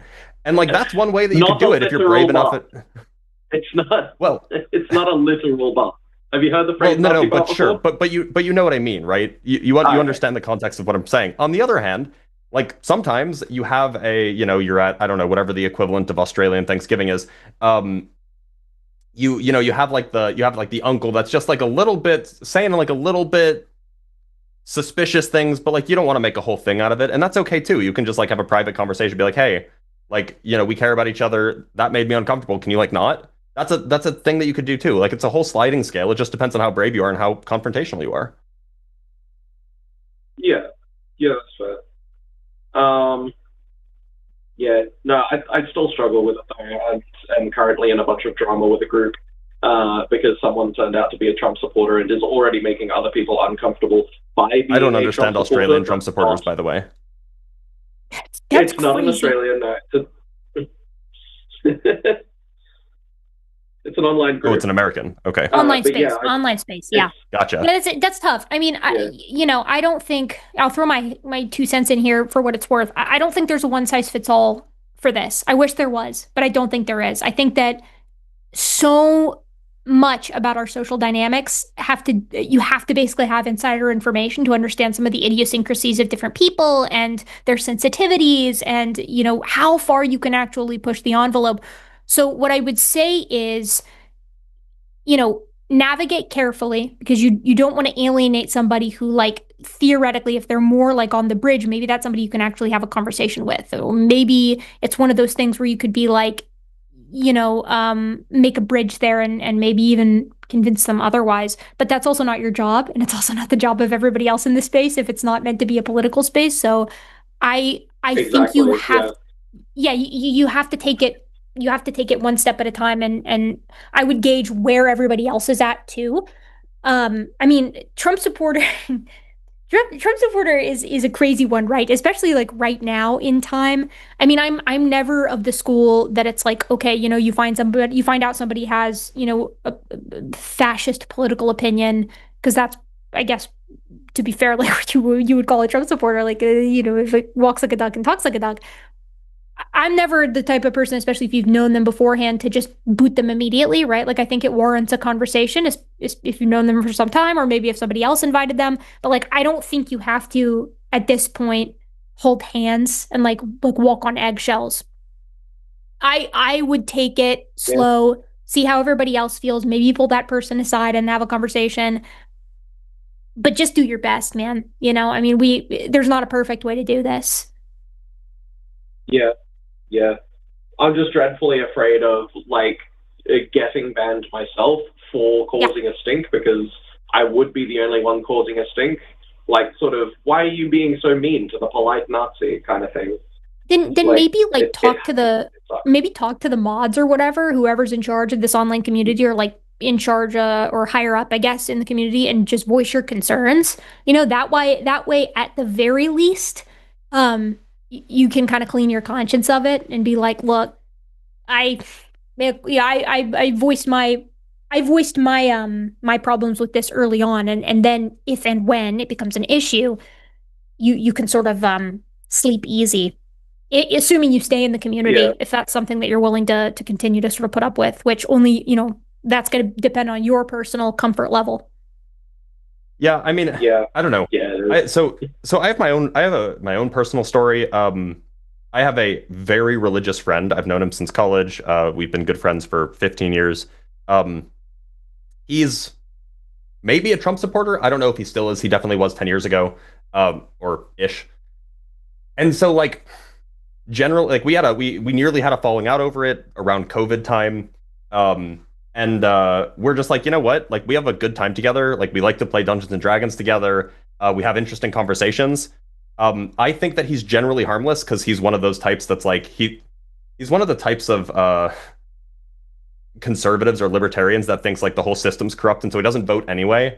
And I'm like, look, like if you're not voting and you're not evangelizing this and you just like have these like weird thoughts, I'm like, you know what? It's not worth splintering a large friend group over this. So as long as you don't be a dick to anyone, and as long as I don't see you harming people, like it's just not worth it, right? Like we do have to prioritize ourselves in some situations, and if that means just being like, look, like you have like weird political beliefs, I don't know, man. Like it's either worth it or it's not. You could leave the group if it makes you uncomfortable, but maybe it's not worth that for your own sanity. yeah, yeah. And they definitely have not like let it cause any issues. They've not discriminated against anyone. Yeah, I'd be getting into the specifics of that. Yeah, I'd say, just feel it out, right? Don't You have to look for, as Dr. Blitz was just saying, you have to look out for yourself a little bit on this too, right? Like, if this person is, God, it sucks because it's so case by case, right? Like, if Yep. it's me, I'm thinking, okay, let's say I'm in a situation that I'm in my beloved, community, my beloved Roblox community, and there's 20 of us, and I'm like pretty good friends with 10 of them, and then maybe one of the people that I'm not as close friends with decides to invite somebody in, and they end up being like a Trump supporter or whatever. I'm thinking to myself, okay, cringe. But I love my Roblox community, and I'm not willing to splinter the entire thing just because this guy is vaguely, right libertarian Trump supporter and is kind of an idiot. You know what I mean? Like I'm gonna weigh my options on that. Now, if they roll in and they're tossing around a bunch of slurs or talking about how awesome Alligator Alcatraz is or something like that, that's gonna be a different story, Right. right? But it's not, unfortunately, a crime to be a moron. So like put the feelers out. Put the feelers out and see what you feel comfortable with and what everybody else feels comfortable with. And by the way, and I apologize for doing this, and this is going to make me sound like I'm apologizing for like Trump supporters or whatever. It's just not the case that all Trump supporters are Nazis. And like we can use the word fascist. Fascist is a much broader term than Nazi, but like Nazi is like a specific kind of fascist who hates Jews specifically.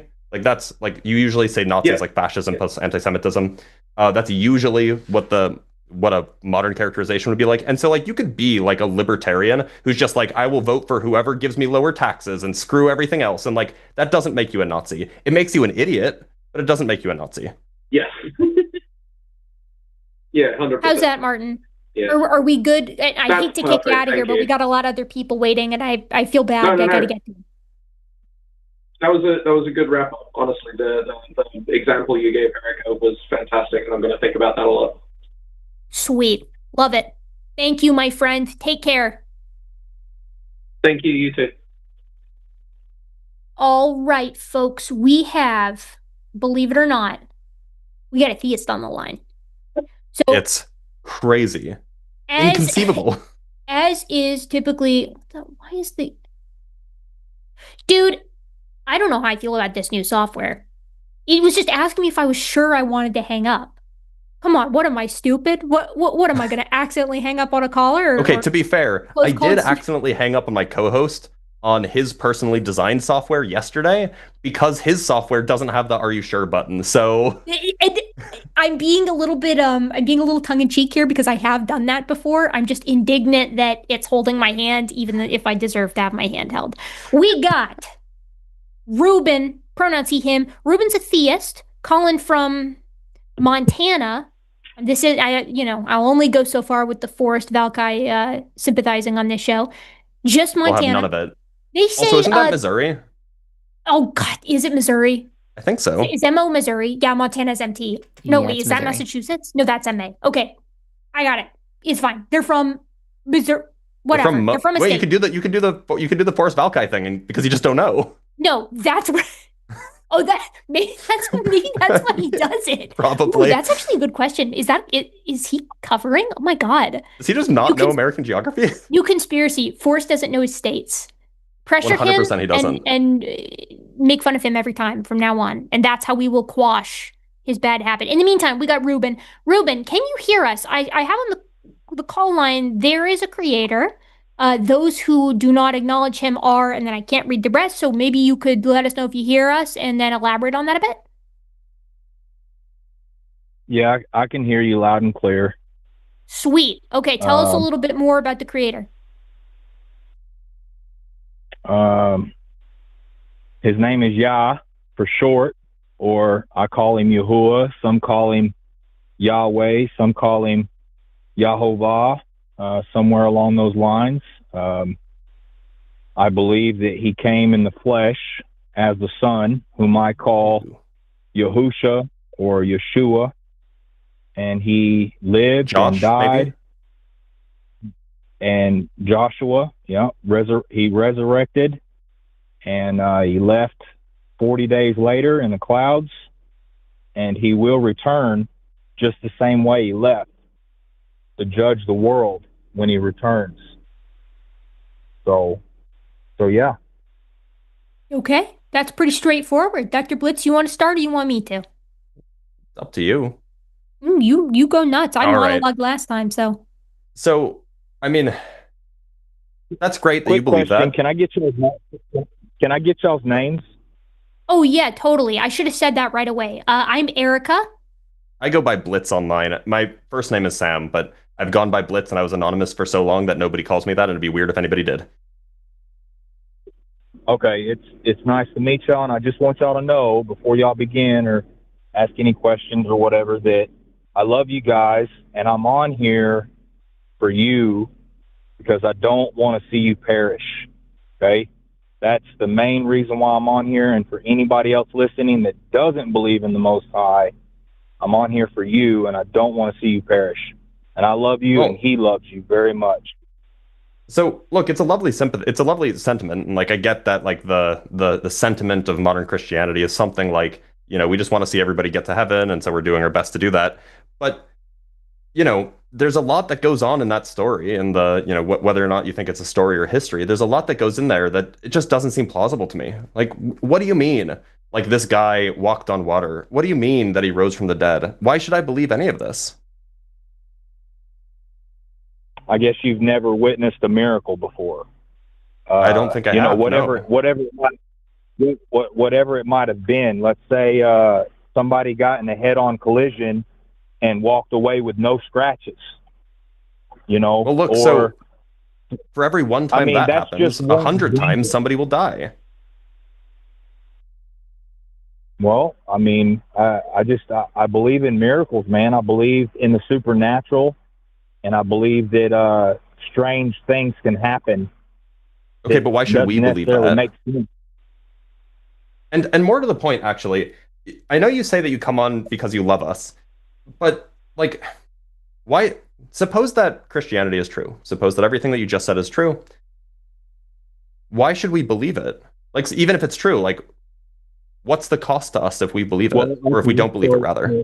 So here's I'll answer that for you because you, sir, Blitz, cannot in itself create anything, and you, sir, were created in your mother's womb. He knit you together in your mother's womb. The very hairs on your head are numbered, right? He collects our tears, right? He is the Father of all. The Father of all spirits, and he's always been. He always is and always will be. Ruben, and I'm familiar with the Christian tradition, Ruben. My point is let's say I die and I die as an atheist. What happens to me? You will be eternally separated from him, and you will ultimately be destroyed after a period of torture. Why? Why would something that loves me so much, why would they torture me? Well, because he's the creator and he's the father, and he makes the rules. Just like, Look, do you so have any children, you Blitz? like I'm Do you not have any I'm not children? saying why is he allowed to. I don't have any children. I'm not asking why is he allowed to, Ruben.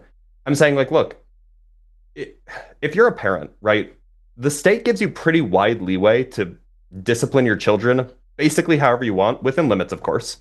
But like, let's say that you chose to discipline your child by only letting them out for food 3 times a day, and otherwise they're locked in their room, and you take away all forms of entertainment, you take away all books, you just, you make them miserable. It might be legal to do that, but certainly you wouldn't say that the parent loves the child if they did that. If they did something wrong, then it would be justified. And you've done something wrong, sir. I'm sorry. To be clear, it doesn't sound like love is compatible with torture. We're not talking about torture right now. We're talking about Well, those are your discipline. words. Those are your words. You said that you would be tortured for some time. Well, torture just means basically separation in very, very. Is it conscious? Is it conscious suffering? In a sense, yes, I do believe that. Then Yes. it seems like you can call it separation all you want. It's just indistinguishable from torture. Well, I mean, we can call it torture. You know, it's going Right, to be and torturous, man. How is torture compatible with love? It's what you're. I mean, you know what I'm saying. When you dismiss him as a creator, which everything gives evidence for him. There's we can no talk about that in a excuse. minute, but I just want to get around how like it's not clear to me how any degree of torture would ever be compatible with saying that you love somebody. Like, look, I love my wife quite a lot. I think that she's like the best thing since sliced bread, right? She's great. Love her a lot. There is no world in which I could ever imagine torturing her.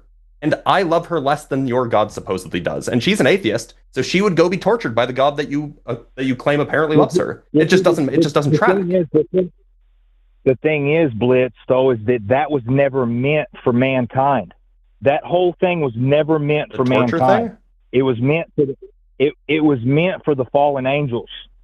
It was meant for those who sinned against him, sought his spot, and disobeyed him, and come down here and made a covenant with each other, and are now wreaking havoc on this earth. Right? It was meant for those spirits that you can't see. That people, I mean, that's great. I understand that you believe that, but then like it was God's choice to also send his children here to this horrible, horrible, torturous place that you call hell. Right? God didn't have to do that. God could have been loving and been like, actually, even though you sinned against me, even though you committed adultery with your eyes, whatever it is, I love you so much that I would never torture you like that. So it sounds like you have a little bit of a deep resentment towards him, and you're angry towards him. No, I'm well. Okay, to be fair, I'm as angry at God as I am at Voldemort. Right? Voldemort is an evil character in a child's book, and the God that you believe in is an evil character in a early Iron Age pastoral book. Right?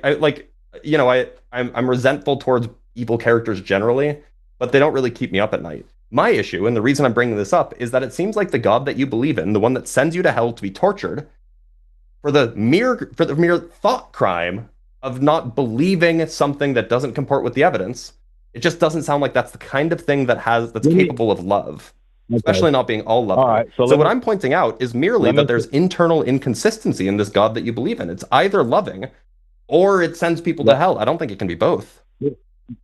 Let me shed some light on this real quick, briefly, and that is, Please. Could you imagine if this earth, as it is today, and the condition that this earth is in today, and the wars, and the weather, and the diseases, the radiation, I mean, the list goes on and on about the bad things that are going on in this Ruben, world.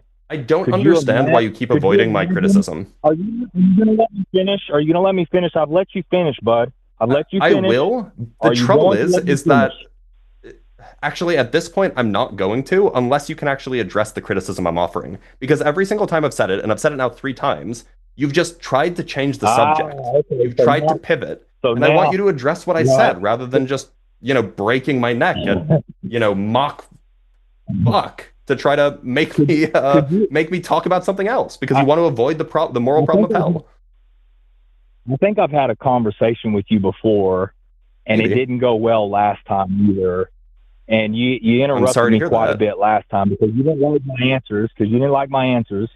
You're not addressing my question. criticism. That's the problem. I was going to ask, could you imagine if this world continued for another 50, 60 years?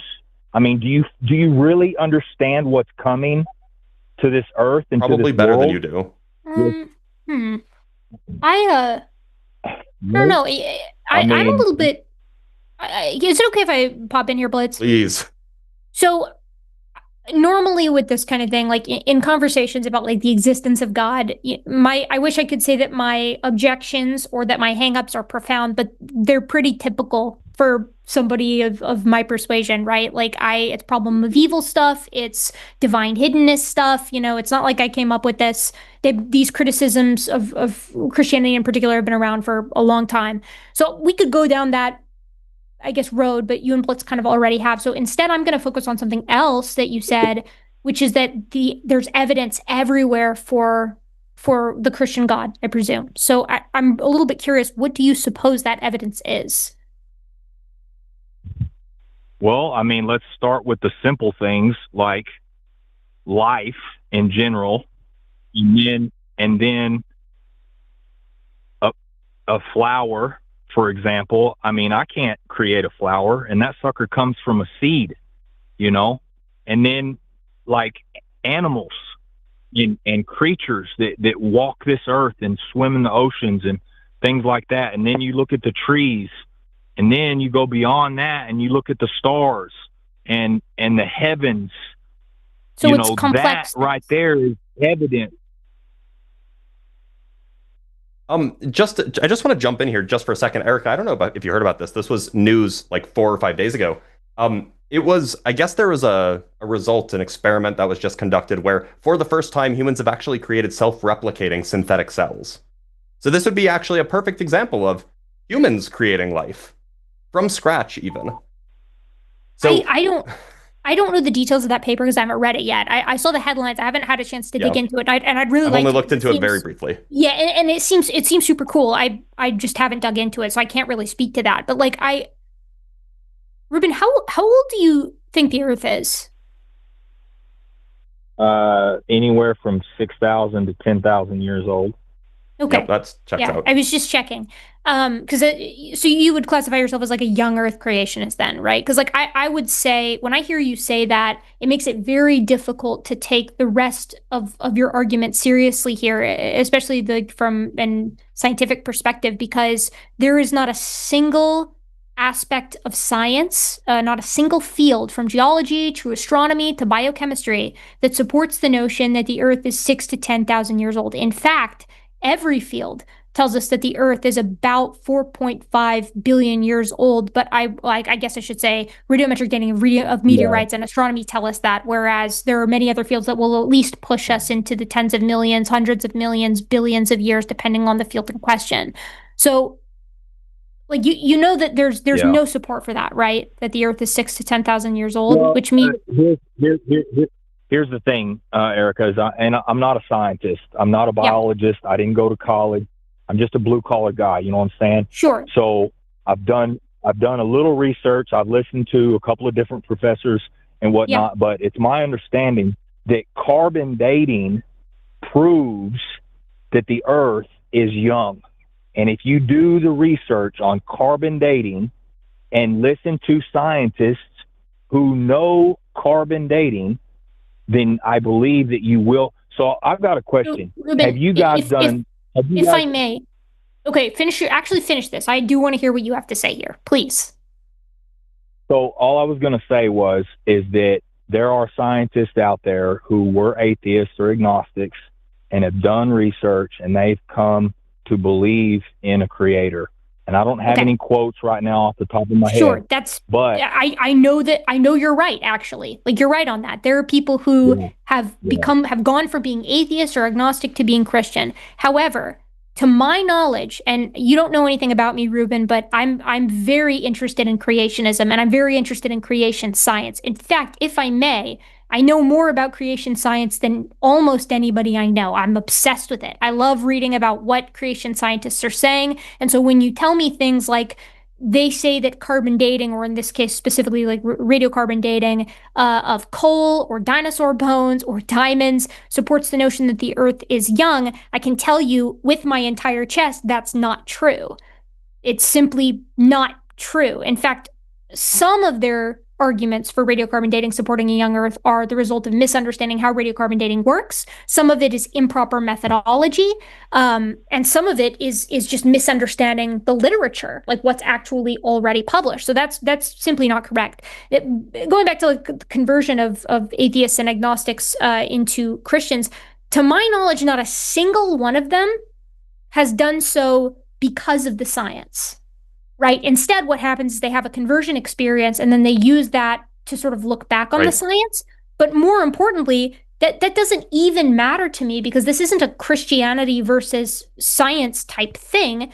There are people who work in my department. I study human evolution formally, Ruben, and there are people that work in my department who are Christians, right? Christianity can be perfectly copacetic with the science that we know. So I'm not trying to tell you that, science disproves Christianity, but science absolutely does disprove a 6 to 10,000 year old Earth. Just alone, the very fact that we use radiometric dating, right? Just this is going to be the last thing I'll say, and then I'll boot it back to you because I have a lot of respect for pretty much every type of blue collar job. My brother-in-law is a lineman, and he did drilling out in the Permian Basin in West Texas for a while. So, I know a lot of blue collar workers, and most of the blue collar workers I know are like, yeah, the Earth is like millions or billions of years old at the very least. And the reason is in part because a lot of those oil guys out there work with or around radiometric dating because it's extremely financially lucrative to drill in specific periods of time, like the Carboniferous, where there's a lot of coal from, as opposed to others. So it's helpful to radiometrically date the rocks so you know where to drill. It's extremely useful to the energy industry, to the fossil fuel industry, and they wouldn't use it if it didn't work. In fact, it bolsters like $100 trillion industry or whatever the hell it is. I think it's actually $500 billion for exploration alone. Does that make sense where I'm coming from on that? It does. A little bit of it, is over my head, but that's okay. I mean, I just need to do more research, just totally. Another thing that I was going to say was knowledge puffs up, and you can have all the knowledge in the world, but if you don't have love, you don't have nothing. So to me, plenty of scientists are happily married, have plenty of love.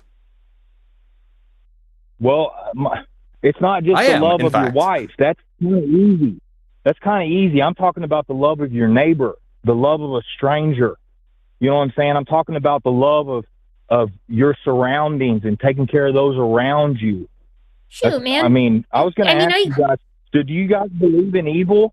You guys believe there is evil in the earth? I mean, Ruben, I gotta cut you off because I agree. Like, love is phenomenal. It's like the spice of life. It's something that everybody hopes for. It's literally a drug. Yeah, like we love love. It's awesome. It's dope.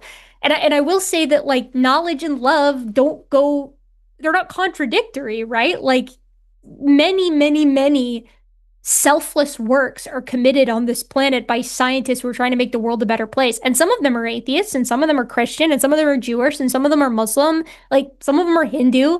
Like, love does not run in contrast to science in the slightest. I'm with you on that. I hope we're on the same page there. Like, I encourage you, you're saying you need to do more research. Do it, man. And then call back. I'd love to talk to you more about this subject in particular. One word of advice regarding the research. Don't get your research from creationists. If you have to read creationist sources, for every one creationist source you read, go read a mainstream scientific source. Because otherwise you're getting a biased viewpoint. I look into it all, I look into it all. Here's one thing that I'll say. Here's one thing, and then I'll close, and then you guys can say whatever. Here's one thing that I will say is that we all are going to face death, no matter what. We're all going to face death. And if Not you that one guys guy, that think something Thompson guy. if you if The you virus. guys if you guys think that after death just comes nothing, you know what I'm saying, then fine. Okay? Cool. But if you're wrong, then you guys are in trouble. You know what I'm saying? So I mean, I hear you, think Ruben. I think that you guys should do. I think you guys should do a little more research on the believer side, because I'm not a Christian. First off, I left Christianity. I just believe in the Bible, Sure, Jan. which was translated from Hebrew and Aramaic. So I just wanted to get that clear, that I do believe in a creator. I believe in the God of the Old Testament, and that he is the God of the New Testament as well. That's So what a Christian is I called, just by the wanted to way. make it clear. Well, Yeah, dude, I understand that, but I'm a Hebrew, I so I'm a Hebrew. man, I don't know enough about the denominations to know like where the line is drawn. To me, that sounds like Christianity, but I'm not gonna tell you what you are. That's your business. What I will Yeah, say is I like, just don't. I do don't eat pork. I don't eat pork, and I don't celebrate Christmas. I don't celebrate okay, Easter. You gotcha. understand? So Cool. I don't worship on Sunday. I work on I'm Sundays. I'm with you, Ruben. There's That, separate it out. Gotcha. But what I want to say on this is that like I I hear you on the Pascal's wager stuff, right? Like better to believe and be wrong than to not believe and be wrong, right? Because then you're, in annihilation or hell or damnation or whatever, like whichever area we're talking about. But the common Pascal's wager counter, like I'm not going to take credit for it. It's pretty well known, is to just say, okay, but like what about all the religions where people would say that like you're in trouble because you don't believe in their religion, Or right? what Like, about atheismo? Have you heard this one, Erica? uh-uh. So atheismo is he's the all-powerful creator of the world, of course. And he really likes that humans have rational natures, right? They're very fond of this. I should say it, not he. Atheismo, in fact, punishes those who hold theistic beliefs Oh yeah. explicitly with the worst possible hell imaginable. The only people who go to hell are people who don't believe in atheismo or don't believe in any god. And if that god's real, then Ruben, you're in for a bad time. so just to respond to that real quick, the thing is, though, is that one thing that these people in all these other religions, which are man-made, and most of them have a date of when they started, is that they don't have the ruach, which is Hebrew for breath. Anytime you see the Holy Spirit in the Bible, it's really ruach hakodesh, and he don't lie, and he bears witness of who he is.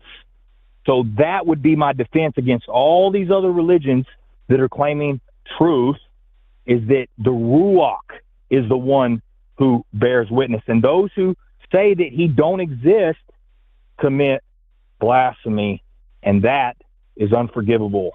But don't you think, And let Ruben, that be a don't you warning. think that don't you think that people from other religions could just do the same thing though? Like how do you know who's right? Like if you're in my position, right? I'm like a tried and true, dyed in the wool, fence sitting, beloved agnostic here on the channel. So if I'm sitting here and I'm looking at all the religions and I'm trying to decide, okay, which one should I give more credence to? And you're saying, trust me, right? Like looking at the Luwak, right? We can determine which of these is real. No, I want to clear that up real quick, Erika. I'm not saying trust me. I'm saying go and do your own research. Go Sure. and pray and call out to him. I hear Call out you. to him, and he'll answer you. I hear you on that, Ruben. Don't But take my word for nothing. in a way, aren't you saying trust me because this is the perspective you've taken? Like we're having this conversation and you have the things that you believe and you think that those are true.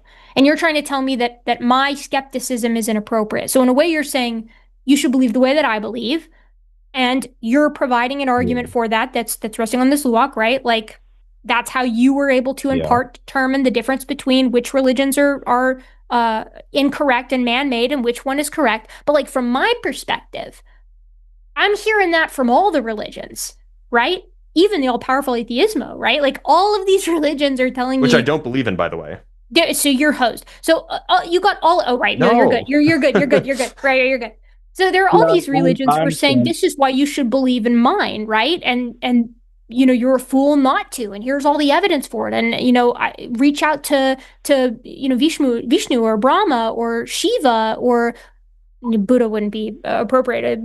Pick or Allah, right? Or one of the saints. It's like everybody's got a lot of different perspectives out there and claim that they've got the right one. So how do I tell who's right? Yeah. Well, I mean, prophecy. That's what I would go off of, is prophecy. I just believe the Bible, Erika. I just believe the Bible. I think it's stood the test of time. I think it's proven itself over and over and over again. So Ruben, I just have believe you the read Bible. the Bhagavad Gita? I believe in miracles. I have not. Have you read the Upanishads? Have you read the Quran? Have you read any of the Icelandic sagas? Have you read the Tao Te Ching? Have you read any other religious text or religious, I should say, maybe not necessarily religious, but kind of historical nation-building story? Look, Blitz. I'm confident in what I believe in. Okay, I'm. How can you be confident when you believe the only thing that you've read? No, I've done research into a lot of. But you haven't read any of the other texts. I've done research. Other texts. There's thousands and thousands of them, bud. So read them all. I've read pieces of the Quran. Go read them all. Okay, I have to work 40 hours a week. All right, and I have children. How many times have you read the Bible? Attention.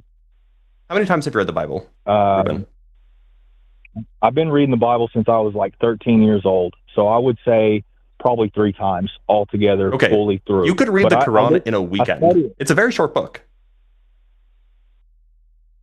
Okay.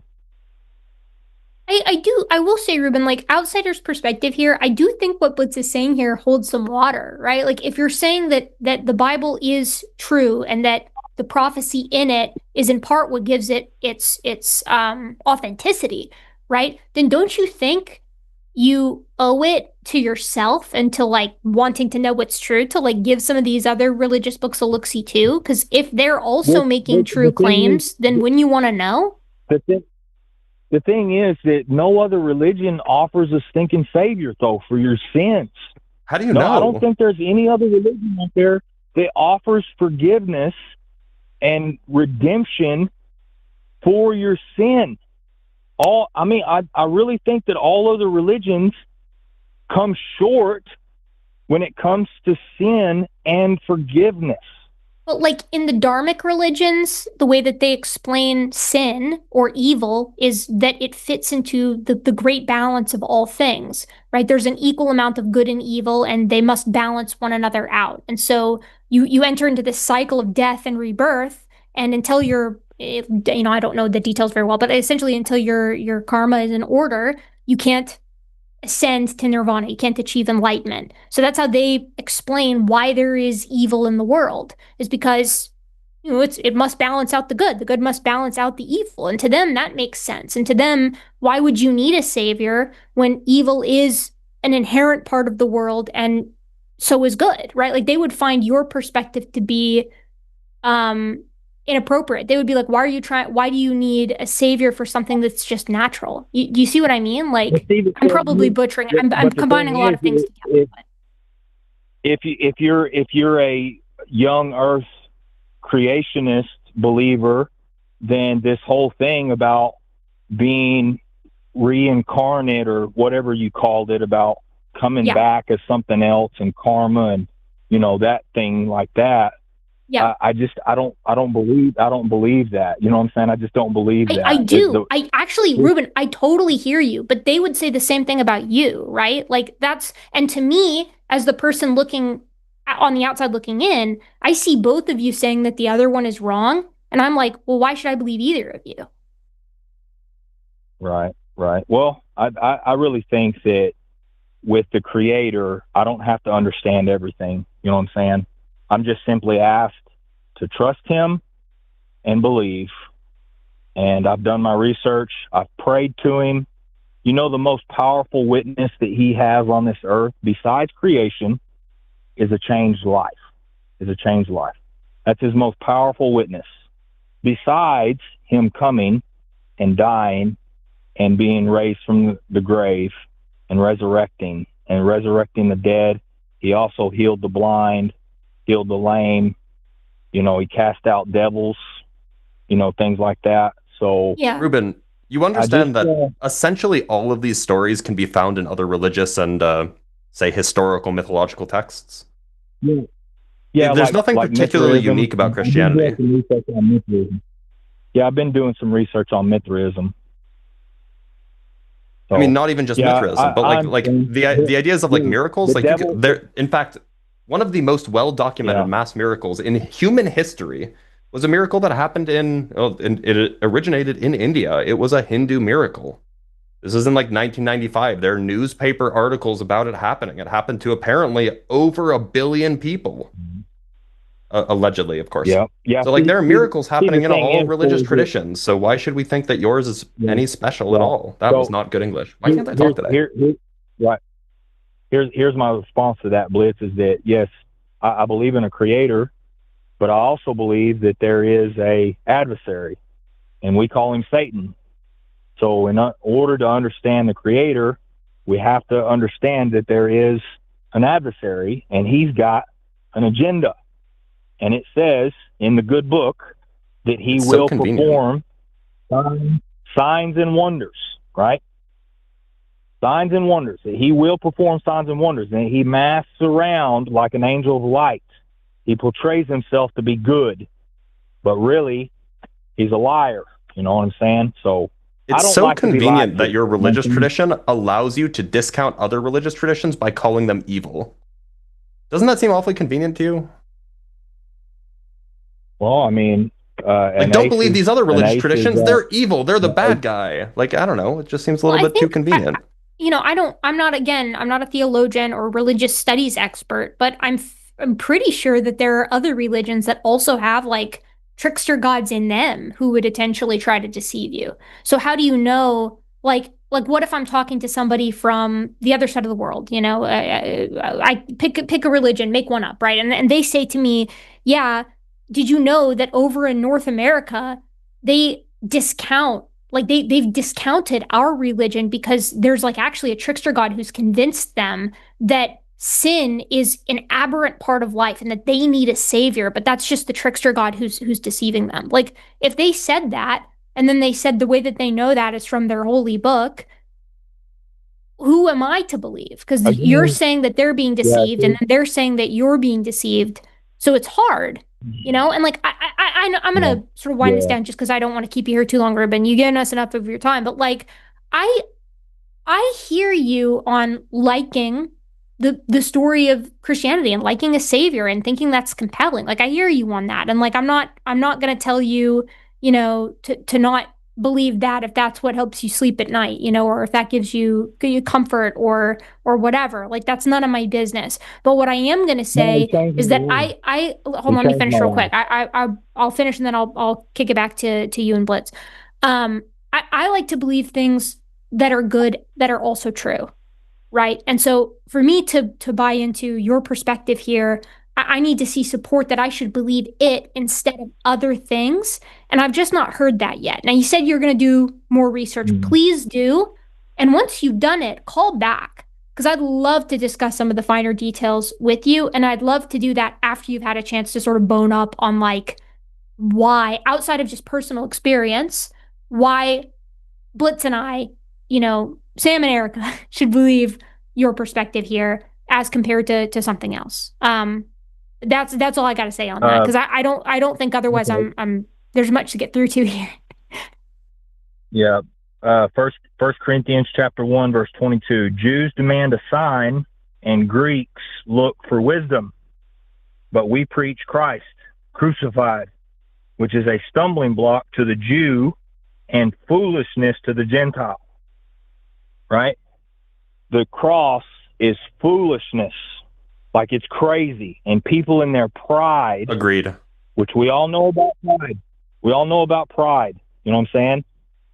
It's deadly. Odysseus famously so. We gotta do what? I was just making a reference to Homer's The Odyssey. Anyway, Ruben, thank you so much for being here.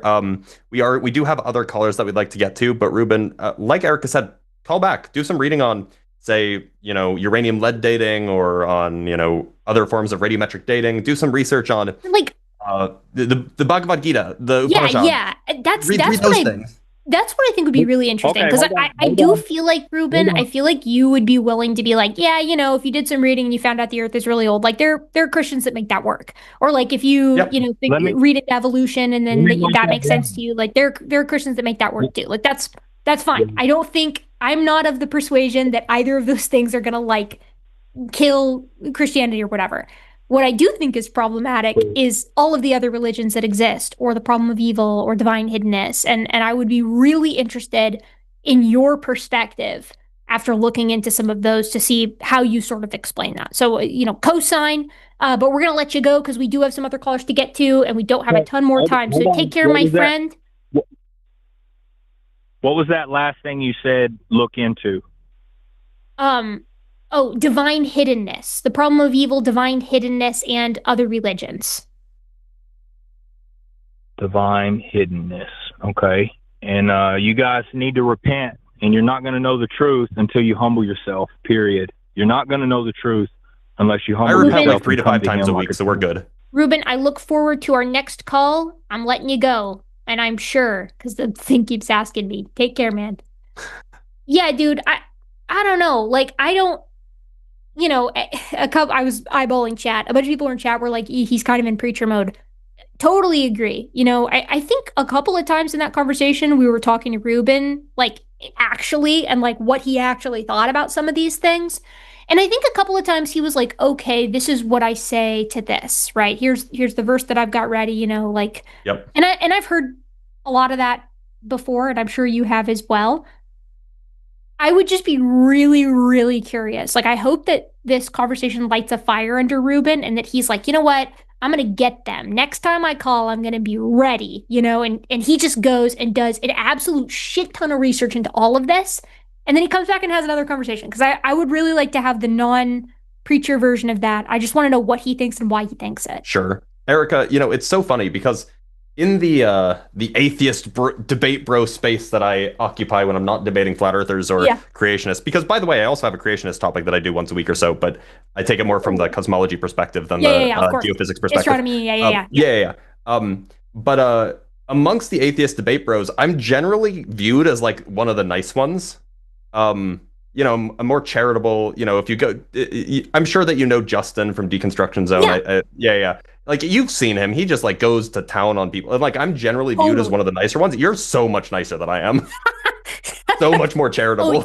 But that is not a compliment. That's to a fault, right? I don't know if it's not a bad thing. I don't know if it's a bad thing at all. It's good in some situations and it's really shitty in others because I'm also very naive, right? Like, in every conversation that I have with someone, even though I've been burned so many times, I managed to convince myself, like, okay, on the off chance that this person is good faith, on the off chance that they're coming at this from like they really want to have this conversation, I will give them my time on a silver platter. And the number of times that I've been slapped for that is off the charts. But sometimes, every now and again. How many times? More times than I would care to count, right? Like, okay. A lot. Like, a lot of times a lot of times people are wasting my time on purpose. No, I mean, how many times have they been good faith? Oh, very few.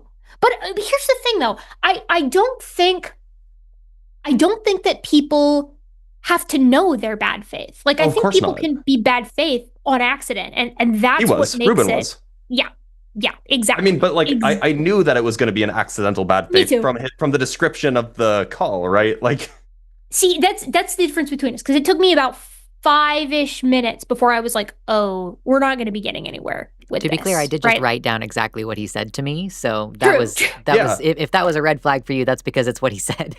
No, that's exactly it. Like, I assumed that this is a genuine recounting of what is said on the call screen like with the call screener, and like, so yeah, like obviously, I don't know how the sentence ended, but it was like, those who don't believe are going to. Yeah, we didn't need to know. We knew. Oh, he said that you're fools to not believe or not acknowledge. Okay, so, yeah. Okay. I see.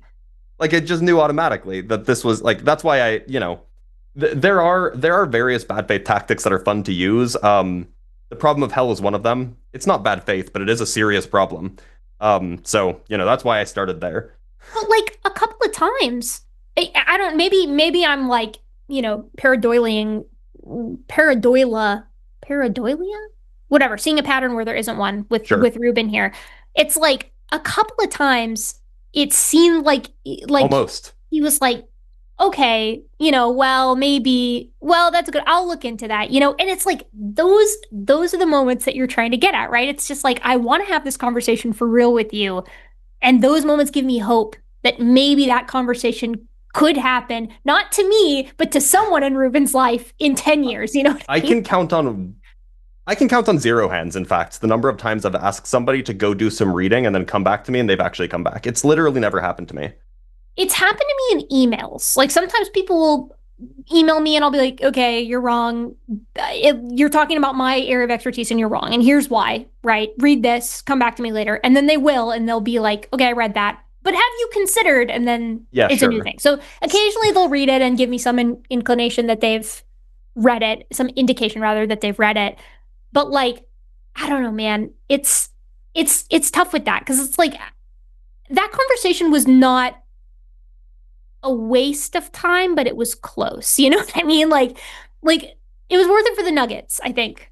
What was frustrating for me was that like I was very clearly making a point, asking about hell, asking about the apparent conflict between torture and love.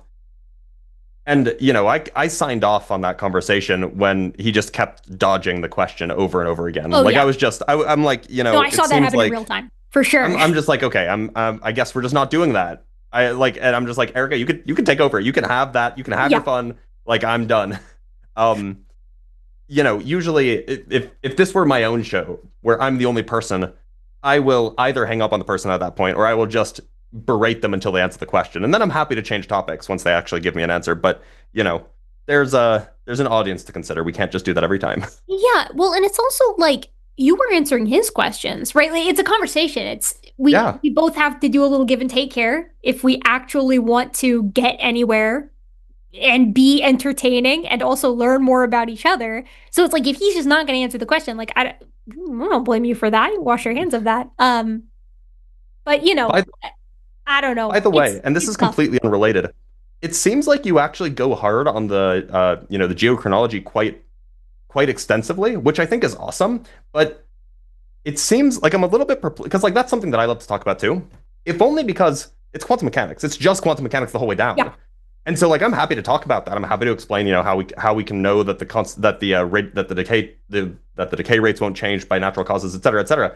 I'm just surprised because like from your background, I would expect that you would touch more on like evolutionary chains and like evidence for long chains in biology and perhaps in like anthropology. Well, you said it. You answered it yourself, right? Like long changes in biology, you can't do that if you don't have time, right? Well, right, but I get obviously, of course, that's true. Yeah, it's like historically speaking, necessarily the ancient age of the earth has to come first because evolution requires immense amounts of time. If we want to talk about ape men and things like that, transitional species, we have to get to the age of the earth first because we need at least 7 million years to make that happen. The ironic part is that Answers in Genesis will tell you that you can get all felids from an archetypal cat off the ark in 4,400 years, less than that because it has to be written history. You have to get to written human history. But like I found that in my experiences, in my long and sordid career of talking to creationists, it's kind of a waste of time to talk about evolution until you can get through the age of the earth. That's true. That's true. Like it's in one ear and out the other because in their head they're like, okay, well, God created all of those creatures as is, and then the flood buried them in place. And so you have to be like, no, because what we're actually seeing is an ordered sequence across hundreds of millions of years, and here's why. And that's why I like to appeal to like really either bombastic or common sense reasons as to why we should trust radiometric dating. One, if you speed it up, it blows up the earth. And two, one of the biggest industries on the planet uses it. Right. It is like the backbone of our economy. And you can say a lot about capitalists, but they're not going to use it if it doesn't work. If it doesn't make them money, they're not going to use it. So, and we can kind of all agree on that. So then they're faced with this question of like, okay, well, why are they using it if it doesn't work? And usually that's when we can dig in a little bit more. So it's interesting because I often rely on uranium lead dating for these conversations that I have with creationists. And, you know, there's some kind of, and I know that we have other guests, but, you know, this might be more interesting than us talking to atheists or agnostics anyway. One of the things that, you know, often people just bring up, well, God created Adam with the appearance of age, so God could create the earth with, and I'm like, okay, it just shuts down the conversation. Then you can argue about trickster gods and all that. But like, so when I talk to young earth creationists, the things that I often bring up are actually the, like you said, the simplest things. Like, okay, if the earth is 6,000 years old, guaranteed you think that the flood happened 4,500 years ago or thereabouts, right? So like, how did the kangaroos get to Australia? Like, how did the palm trees get to Hawaii? Like, Ken Ham memes on that. Like, he gets, that's a real bee in his bonnet. To the extent that, like, Answers in Genesis and to a lesser degree, ICR and CMI, like, they really hate biogeography. And so they try to explain it. But we're not just talking about how did the kangaroos get to Australia. We're talking about how did two archetypal kangaroos get to swim to Australia and cross over the entirety of submerged Sundaland to get there, right? Like it's koalas. Koalas don't swim. No, and on top of that, you've got a whole host full of carnivores that are also starving, and there's two of each of them as well. But we don't find these animals in the fossil record by one or by two. We find zillions of them, especially in the case of these large predatory dinosaurs or synapsids or temnospondyls or whatever. So it's like, okay, clearly one or two of them didn't survive and any of them did, unless that's flood rock, and no one can agree on what the flood rock is and where the flood boundary actually is, whether it's Cretaceous or Pleistocene. So I mean, they can't even get their own house in order on that. But like, you can't get there until you have a conversation about like the uber basics. Although I do think talking about the flood also honestly, I think the flood is actually the biggest killer for it. And the other thing that I bring up, so I bring up the kangaroos. Kangaroos are all it's funny, right? Like, and so like it makes people are their guard goes down when you say something silly, right? The other thing exactly. The other thing that I like to bring up is like, you know, people will often say, oh, well, there's a local flood, right? This is and then it's pretty evident, and you know, I'm no Egyptologist, but like you can just go look. There's been continuous human population in Egypt with continuous historical record for over 5,000 years, right? Like there was not, like, these people were not wiped out and then magically restarted the same culture. We have records from the entire period, written records indeed. And it's just like this, like, you can't account for, especially if you're saying the flood happened less than 5,000 years ago, you can't account for all of the archaeological data that we have from Egypt. That's the problem. Continuous. And like, there are people who I talk to who, you know, I mean, the theistic evolutionists will occasionally, like the people who accept conventional science but are still Christian. And like, a lot of times they'll be like, okay, the flood is allegorical. Cool, baby. Yeah, I can get on board with that. Absolutely, 100%. Absolutely. And I also know some who will be like, they'll say, okay, the flood is local, but it took place in prehistory, right? Like 50,000 or 150,000 years ago. And it's like, okay, I can't disprove that. I don't know the geology of the Levant 50,000 years ago. I just don't. And I don't know if somebody does. But like, maybe, I guess. But to me, it's very similar to, like, I don't know if you're familiar with William Lane Craig's argument that Adam and Eve were Homo heidelbergensis. So like this. No, I haven't heard that, but that's something. It's wild. And like, okay, I guess. Like, I can't disprove that, I suppose. I mean, population genetics tells us that at no point were there a single male and female Homo heidelbergensis on this planet that then beget everything after that, assuming you treat Homo heidelbergensis as a legitimate species. But like, if you wanted to say there is a Homo heidelbergensis, male and female, X chromosome and Y chromosomally speaking, and then that's Adam and Eve, and then they beget everything else. It's like, I guess, you know, like, if you want to say that, I can't disprove it. I don't know enough about PopGen, and I don't think we have the ADNA to say that far back. But why should we believe it? You know what I mean? Like, why should we say that it did happen? It's, I mean, well, I suppose, but like, that's not good enough. I don't think. Like, as far like, I know nothing about the argument that WLC did, but like, as far as like the local flooding stuff goes, I'm like, look, we have two competing explanations. Maybe there was like an enormous Levant scale flood 50,000 years ago or whatever. Alternatively, we can just go look at Mesopotamian legends. You know, we have the what's it called, the Epic of Gilgamesh, where we see the first written example of the flood myth, at least, and we can see, oh well, what was Mesopotamia famous for? Being between two rivers that flooded occasionally. If your whole world is your local city state, and a flood wipes out almost everything in it, and you have to rebuild from scratch, seems like your whole world flooded. There's a lot of it that's like when you border into the just so, you kind of lose me. It's better. It is leagues better, infinitely better. I will take it a billion times over, a young Earth creationist. But Yeah. why, it's not, to me, it's not on par. And like, that's where, because I get a lot of people, including maybe, representatives from that camp who are like, hey, what do you think of this hypothesis? And it's like, it's not really a hypothesis, right? Like, there's not much there, I guess. I mean, I think that, and maybe I'm in the minority here in this camp. I think that generally when we see a story that's prevalent, or a story that's preserved, it's probably indicative of something that happened. Sure. Like, we see the Iliad, right? The Iliad, nobody thought that Troy was a real thing up until the 1850s, and well, not nobody, because people thousands of years before. Anyway, but then like some German archaeologist or whatever stumbled upon the ruins of Troy in Turkey, like 200 almost 200 years ago. Yeah. And so like obviously the Iliad was based on something. Yeah. Now, you're not was Athena involved? Was Apollo involved? Probably not. Like, you're not going to convince me that at some point, some ancient society, tribal group, civilization, at whatever level we want to go at, didn't uncover some dinosaur bones or some mammoth remains or some synapsid remains. And they were like, holy crap, this is a monster. Yeah. Like, and monsters used to live here and they might come back. It's, of course, like, I'm sure that happened. Whether you can tie it to specific things, I don't know. Sure. But it's like, yeah, like people don't tend to believe things for literally no reason. There's usually a catalyst. But you ready to take some more? Let's try to speed run these calls. What do you say? Yeah, sure.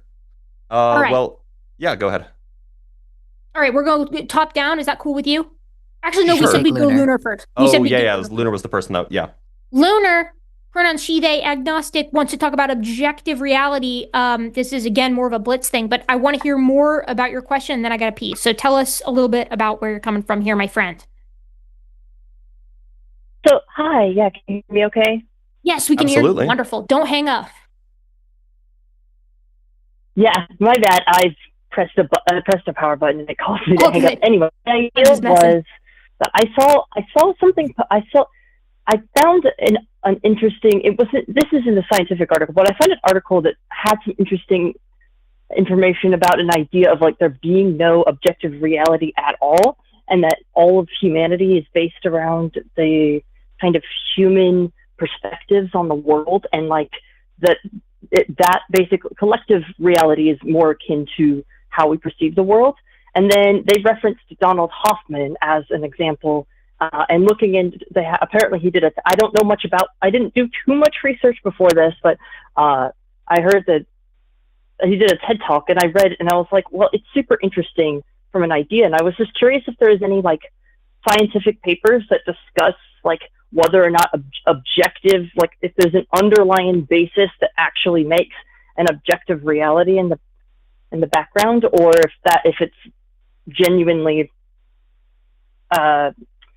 consensus based. So look, this is a philosophy question, not a science question. Absolutely, because there's questions about like this is a question about epistemology, about what it's possible to know. Yeah, go ahead. All I would say is that if anybody is making the claim that there is something called a Morean shift in philosophy, and this is a very, very old argument, but I think it's probably worth considering. If it's the case that objective reality isn't real, then that means that I don't have hands. I don't actually have hands, right? But it seems more likely to me that I have hands than that objective reality is not real. So if I'm more willing to trust that I have hands, or if I'm more willing to trust that I have hands than I don't, then it just seems like we have good reason to think that objective morality is real. And so like I'm just not too convinced by this claim that like everything is an illusion, that it's all just socially agreed upon convention. It just doesn't seem like it doesn't seem like it gets us much, and it doesn't even seem like the kind of thing that you could in principle figure out if it's true or not. So as far as I'm concerned, you could reject objective reality all you want, but it doesn't lead you to anything useful. And it will only lead to, I don't want to say it'll function as a stumbling block, but it'll basically hinder your ability to do anything meaningful in the world that you live in, right? That's interesting, but like my only wonder is, I kind of understand like the idea behind like, well, okay, so obviously we have scientific principles and things like that like make objective reality flow, like what we would call objective reality. But when we think about it, even scientific observations and other observances like that we have, they can't fully know what the actual universe looks like, or like what it actually like. Obviously, we know, for example, like human perception can't see beyond visible light. Sure.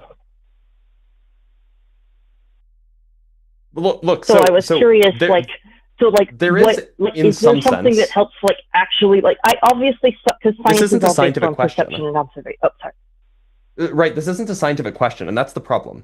And so you can't look towards science to answer this. Science will never answer this, because if you just take the scientific point of view, then there is something called the epistemology ontology gap.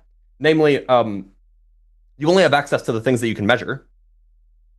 And the things that and in particular, you can't measure things except for the things that you can measure.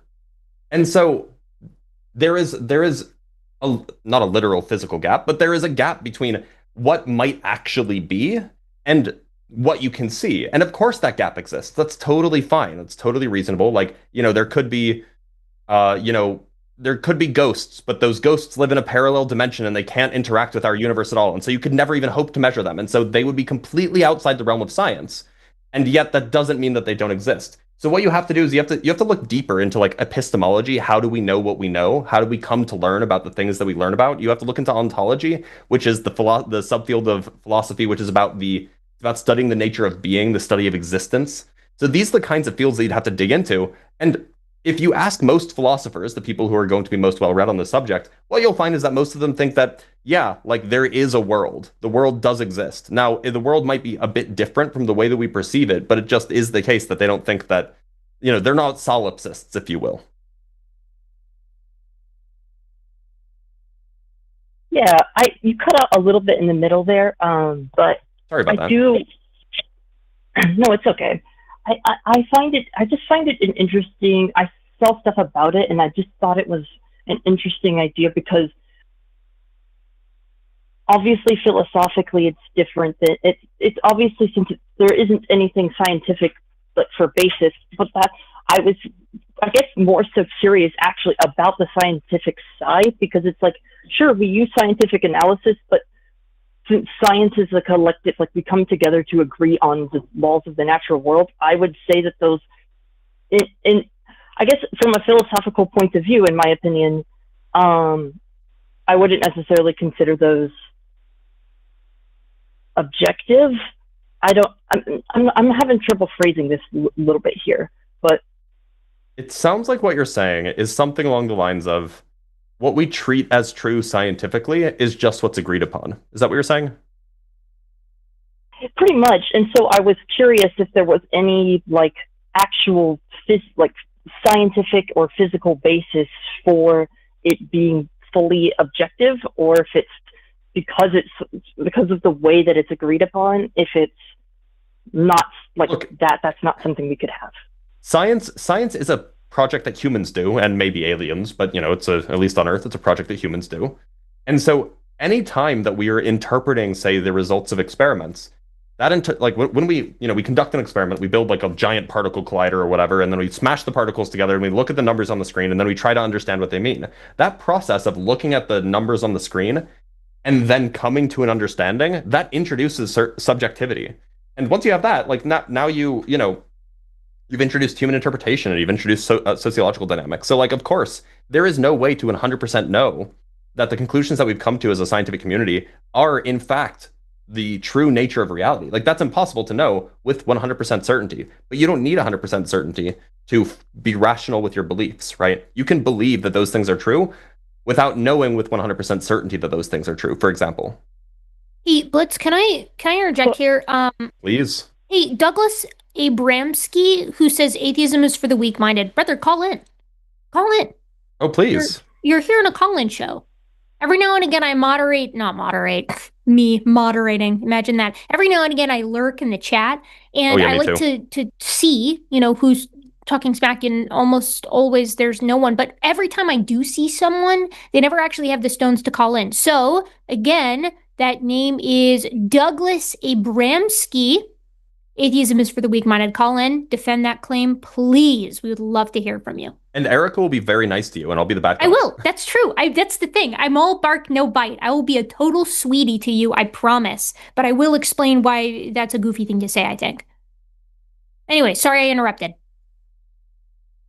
So basically, Blitz, your claim was that even though science, technically speaking, can't philosophically help us understand like objective reality necessarily, we can still use its base principles to kind of guide ourselves forward, right? And and if we use those principles, then it doesn't matter if reality is objective or not, because that's ultimately just part of your philosophy or spirituality. I'm not quite saying that. What I'm saying is something along the lines of, look, we may never be 100% certain that we're not just big brains in vats, right? Maybe this is all the Matrix, and maybe we're just dumb NPCs or something. We may never know. But we can, like, with 100% certainty. But what we can say is we can come to reasonable conclusions based off of our observations, based off of the experiments that we perform, based off of making deductions from views that would otherwise be contradictory. So we can come to conclusions with a reasonable degree of accuracy. All I'm saying is you don't need 100% certainty in order to come to reasonable conclusions about the way the world actually is. That's what I'm saying. I think that, like, look, if I thought, the kind of science that I do is kind of like the science that I'm perhaps most interested in, and I do it occasionally, is cosmology, which is really the science of studying like where the universe came from. Like, why is the universe here? Where will it end up? And what's going to happen in between, right? That's a really deep question. And if I thought that there was no way I could actually have any understanding about the way the world actually was by doing that, I wouldn't do it. I do it because I'm curious. And so I think that it's probably sufficient for me to tell myself, look, I can't be 100% certain I'm not a brain in a vat being fooled by, Mothra the Deceiver or whatever.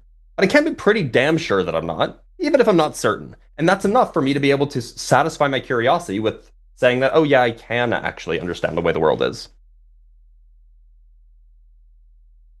All right, that makes a lot of sense.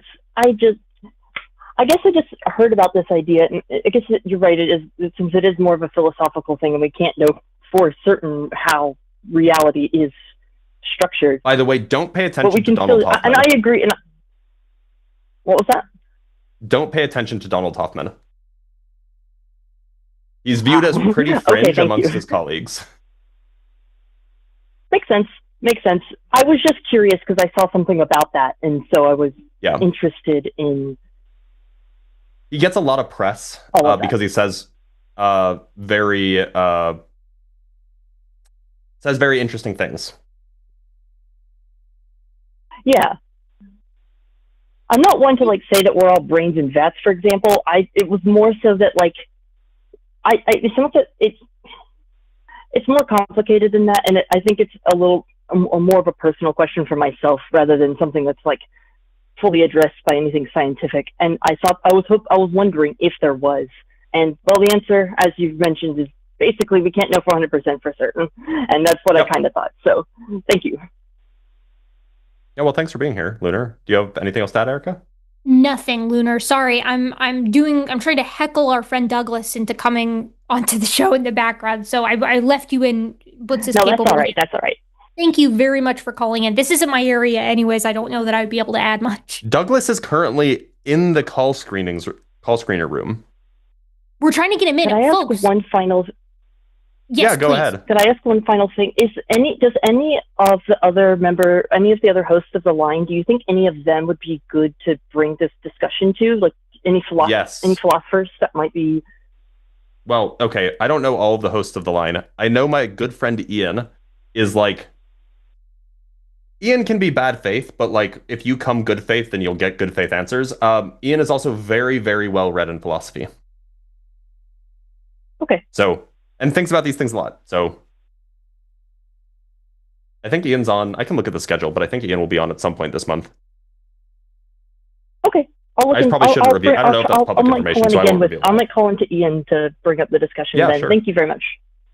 Of course. Thank you, Lunar. Take care, my friend. You too. Okay, All right. folks. Douglas is in the call screener. We got We have a Douglas. theist, the god of math. This is not going to be a theist, by the way. First, no, not a theist. I think you were. Oh wait, no, you're right. Well, maybe, I don't know. First, we got to give her. Actually, I want to say this to Douglas's face. Actually, I would prefer to. Douglas, U.S. Yeah. Pronouns he, him. Douglas is a theist. Douglas, thank you so much for calling in. Do you know how often I heckle chatters who never call in? You might be the first person to actually pick up the gauntlet, so I'd like to give you a hearty congratulations for that. Please tell us a little bit more about where you're coming from.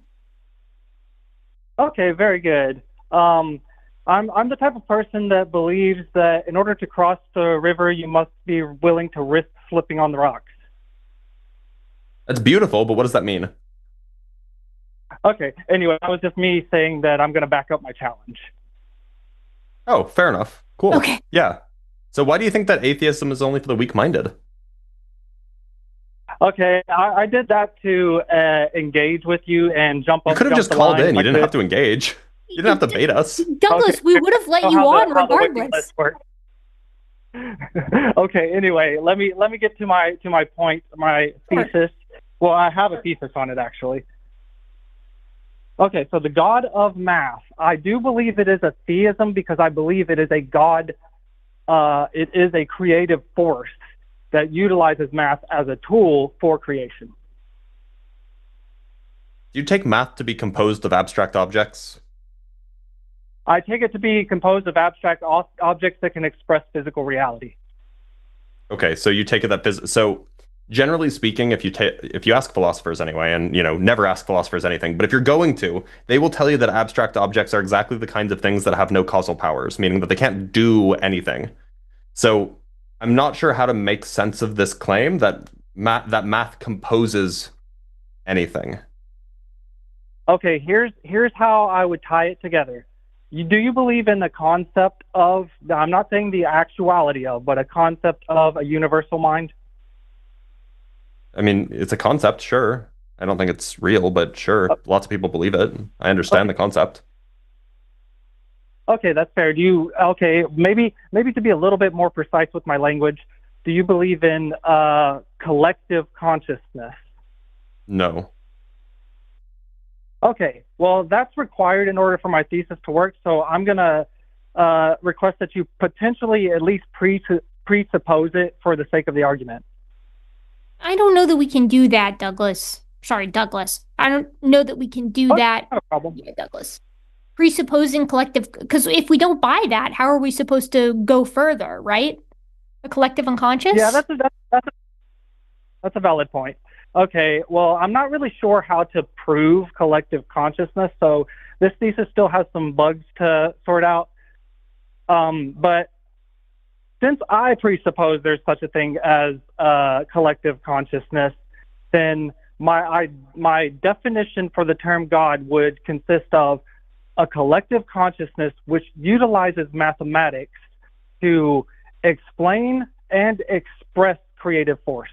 And by that, I mean, it can express creative force in the sense of we utilize mathematical formulas, and I'm using the term math very broadly to include chemistry, physics, any form of science, because it's an equation of math that I'm trying to plea here.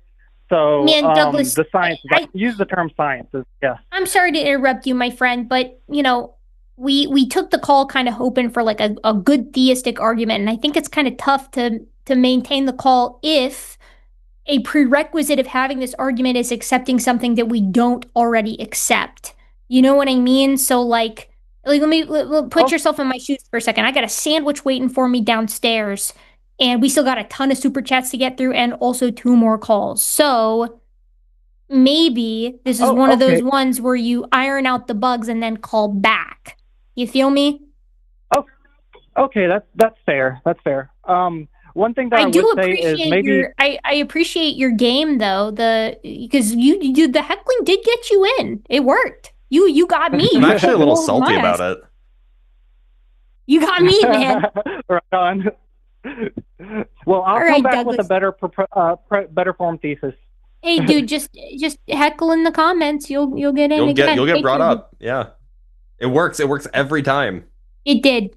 Actually, that's the first time that I should have known when he actually called in that was actually just that It works every not time on wanting me. to have that specific argument. Like if somebody is in my chat and they're like, I'll destroy Dr. Blitz with my argument for theism. He's a dumb idiot.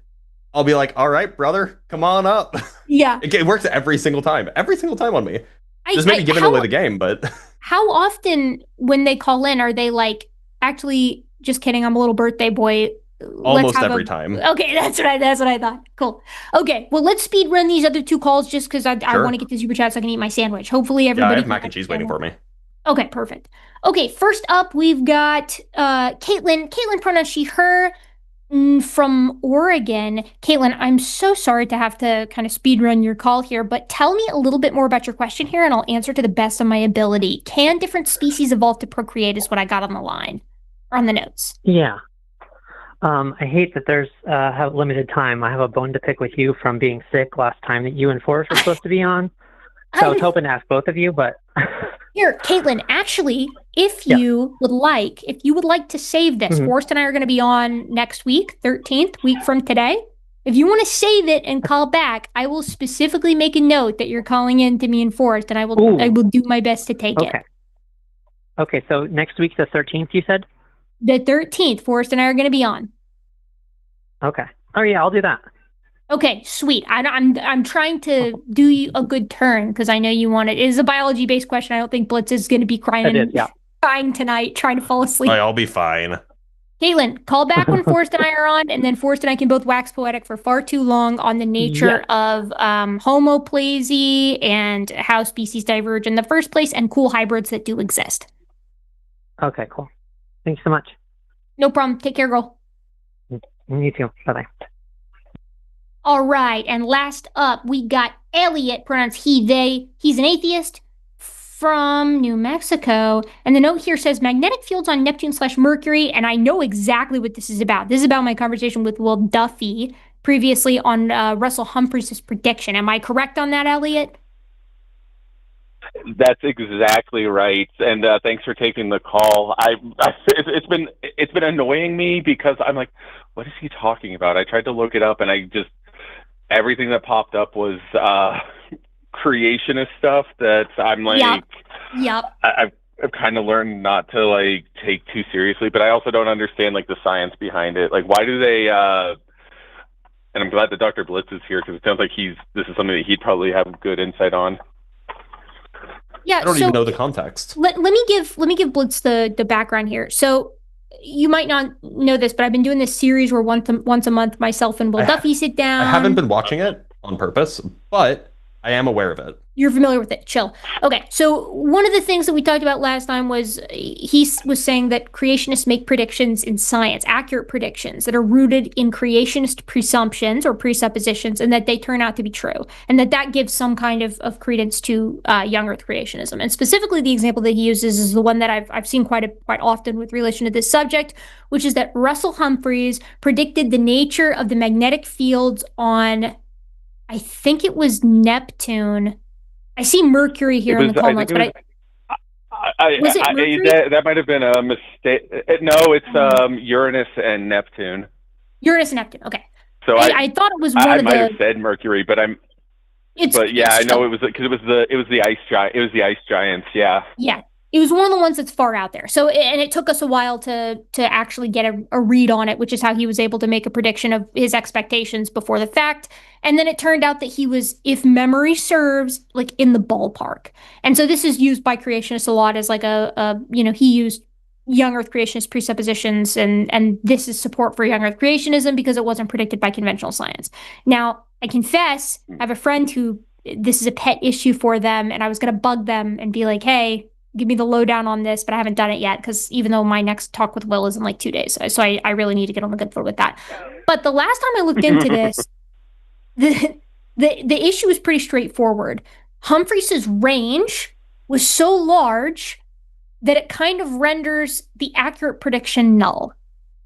And so I don't know why. I think it's mostly just because he is a young Earth creationist that it's being held up. But I also I don't remember, but I can't remember what about his expectations were specifically young Earth in nature, right? Because gosh, and don't quote me on this because I'm sort of flying by the seat of my pants here. But one young Earth creationist argument that I used to see around all the time, that used to be a lot bigger back in the Whitcomb and Morris days, is that the Earth can't be very old because the magnetic field should have completely decayed by now, right? Or like something to the that. But it doesn't appreciate that like the magnetic field is in part maintained, if memory serves, by the dynamo effect, but also the magnetic field reverses. Like it's not like it just goes in one direction then ticks down like a time bomb, right? It goes back and forth, which is something that if that's taken into account, there's literally no problem. So like why is this being used as an argument? Who is saying that the magnetic field should be winding down? You know what I mean? So if memory serves, this was a similar situation with Russell Humphreys where it was like his idea of the magnetic field was within a proper range for a 6,000-year-old Earth or a planet that undergoes reversals, right? You see what I mean? So it's not something that is exclusionary in nature. But don't quote me on that because I haven't looked it up in a while. I could be off. I just remember. I've never even heard this claim. Yeah, if you want to tackle it, feel free. I can pull up the last thing I saw on it. But does it make sense where I'm coming from with that? So I know, I think I can understand roughly what you're saying. Yeah. Okay, hold on. Sweet. Yeah, and that, because like I'm a little bit more familiar with the Earth biological arguments that a lot of young Earth creationists have. There was like way back when I was in college, there was a thing that I actually, because I got into so many arguments with creationists when I was in college, that I just had this, it's an index to creationist claims back in like 2006. Loved that thing. I still have a copy of it. It's badly out of date now, but it was just a wonderful like source just for just a layman such as myself. Okay, sorry, I was listening a little bit, but mostly I was reading about this. Yes, so I was actually right. Humphreys' range was so massive, so he predicted, this will mean more to you than it does to me, Blitz, but Humphreys predicted that Neptune's magnetic field would be somewhere in between 0 and 6 times 10 raised 25, I guess, ampere meters squared, which is like, isn't that the entire range of... It's like a massive range, right? Like the person who's critiquing him here is like, that's like the difference between... What's Jupiter's? It's like order of magnitude in both directions, which is just huge. From his original prediction, which is 2 times 6 raised 24, or 2 to 6 times 10 raised 24 ampere meters squared. Goodness. So wait, so it's from 0 or it's 2 to 6, or it's between 2 and 6? His original estimate was magnetic moments of roughly 2 to 6 times 10 raised 24 ampere meters squared for both planets, for both Uranus and Neptune. And okay, then that is a large range. It is smaller than the range that exists in the solar system. Yeah. So like that'd be like guessing within, like if there was a number between 0 and 100 and you guessed within, like, if you set a range of like 20, this is not to scale, of course, but if you set a range of like 20 and then the number was in that 20, that would be like an achievement. You guessed what you were 20, you had a 20% chance of being right, and you were right. But it is a wide prediction. That's a fair point. Sweet. Right. So you could come up with that. You could come up.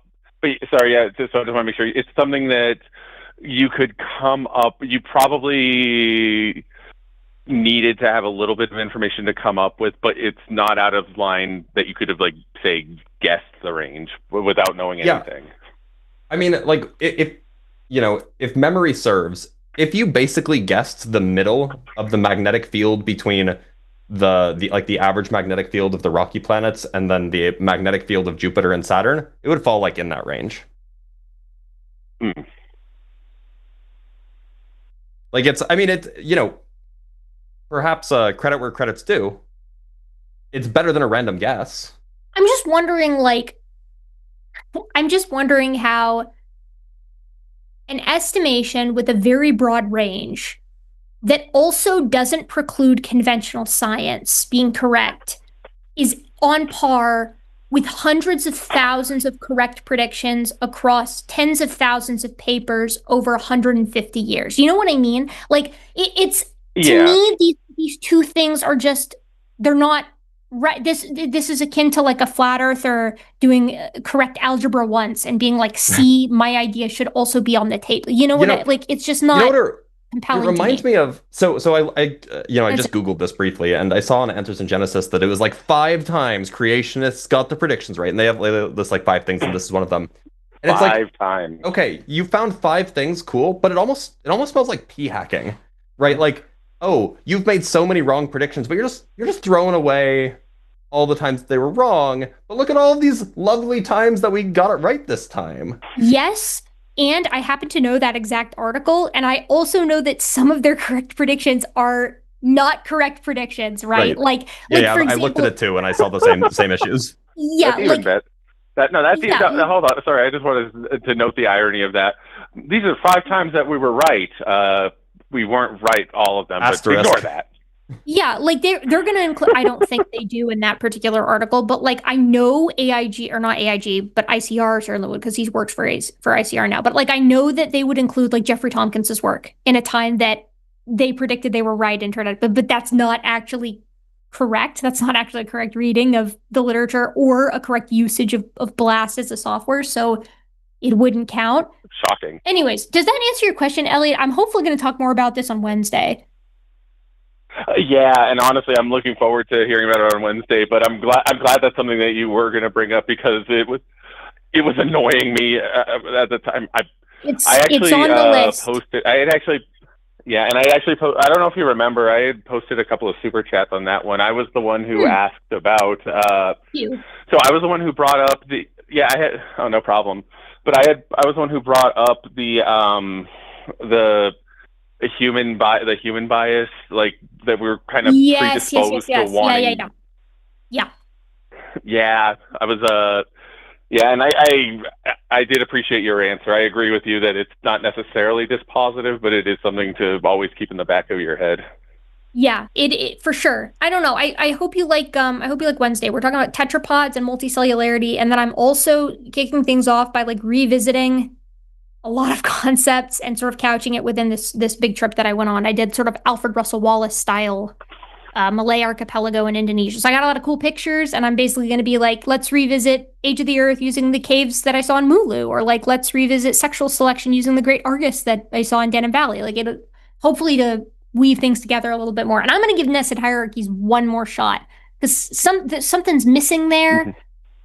And I told this to Will. I was like, something is missing there. I'm not explaining it right, or you're not getting it, or it's a combination of both. Probably a combination of both. So I'm going to try one more time to get that concept across. But thank you for your support. Yeah. I'm glad you're enjoying it. Hey, no problem. And thank you. And I'm going to do my best to listen to it, because I think it's great that you're doing it. But regardless of whether Will comes around or not, I think it's good that you're doing it. Man, that's my hope. I'm certainly learning a lot. So. It's been good for me. So am I. Hey, so am I. Thanks a lot. Hey, I appreciate both of you. Of course. Bye-bye. Yeah, thanks for being here.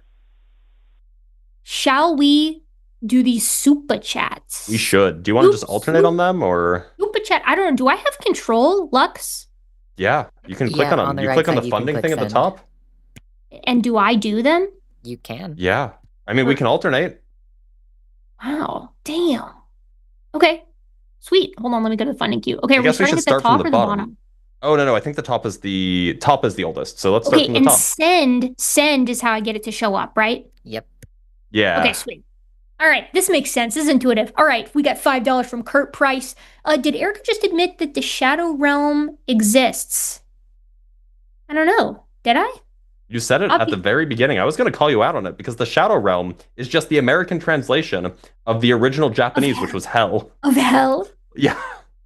This is where I'm going. Shadow Realm exists, but hell does not. It's actually we accidentally arrived at the correct answer on that with our mistranslation, but it right. Truly Makes was sense. Just a happy accident. Yeah, I love that. I love that for us.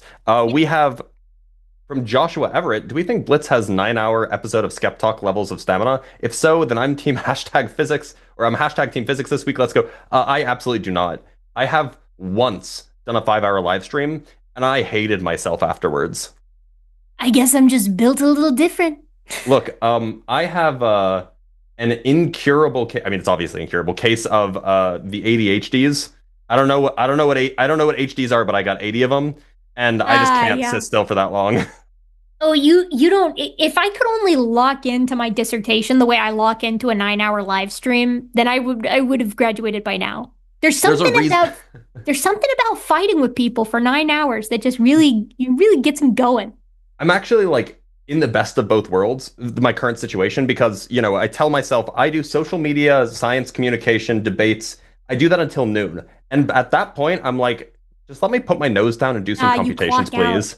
I clock out, and then I just do physics. I do mathematics, and I spend 4 or 5 hours a day on that. And it's like it's a good separation because I just can't. Like, I love arguing with people. But it's too long and I start to get a headache, and I'm just like, I don't want to be here. It does take me a day to recover. When I host with Forrest the next day, I'm like dead to the world, academically speaking, because it's usually we stay up so late that I sleep in, and then the day is kind of shot. So it's like, you know. We got $4.99 from Silly Spaghetti 1, Silly Spaghetti -1. So happy to see Erika. Yeah, I'm glad to be back. I know I was gone for a hot minute, but it turns out I do still work for the line, and I do still come on here and fight with people for super chats. Fight. Yeah, in the doing blood sports in the marketplace of ideas with my evil, angry personality. By the way, did Forrest reach out to you about covering for him? Yes. Why? Because I was on the line with Forrest like 2 weeks ago, and I'm like, you know, I haven't gotten a chance to, but I'd love to host with Erika. And he's like, I can maybe arrange that. He was like a couple of days ago. He was like, I don't think it's going to work out because he did something with his flights. I think I can't remember. It was something with the flights, I think. But I was like, yeah, probably. But when he texted me, I'd been in the country. I was gone for a month. You know, out of the country for over that because flights.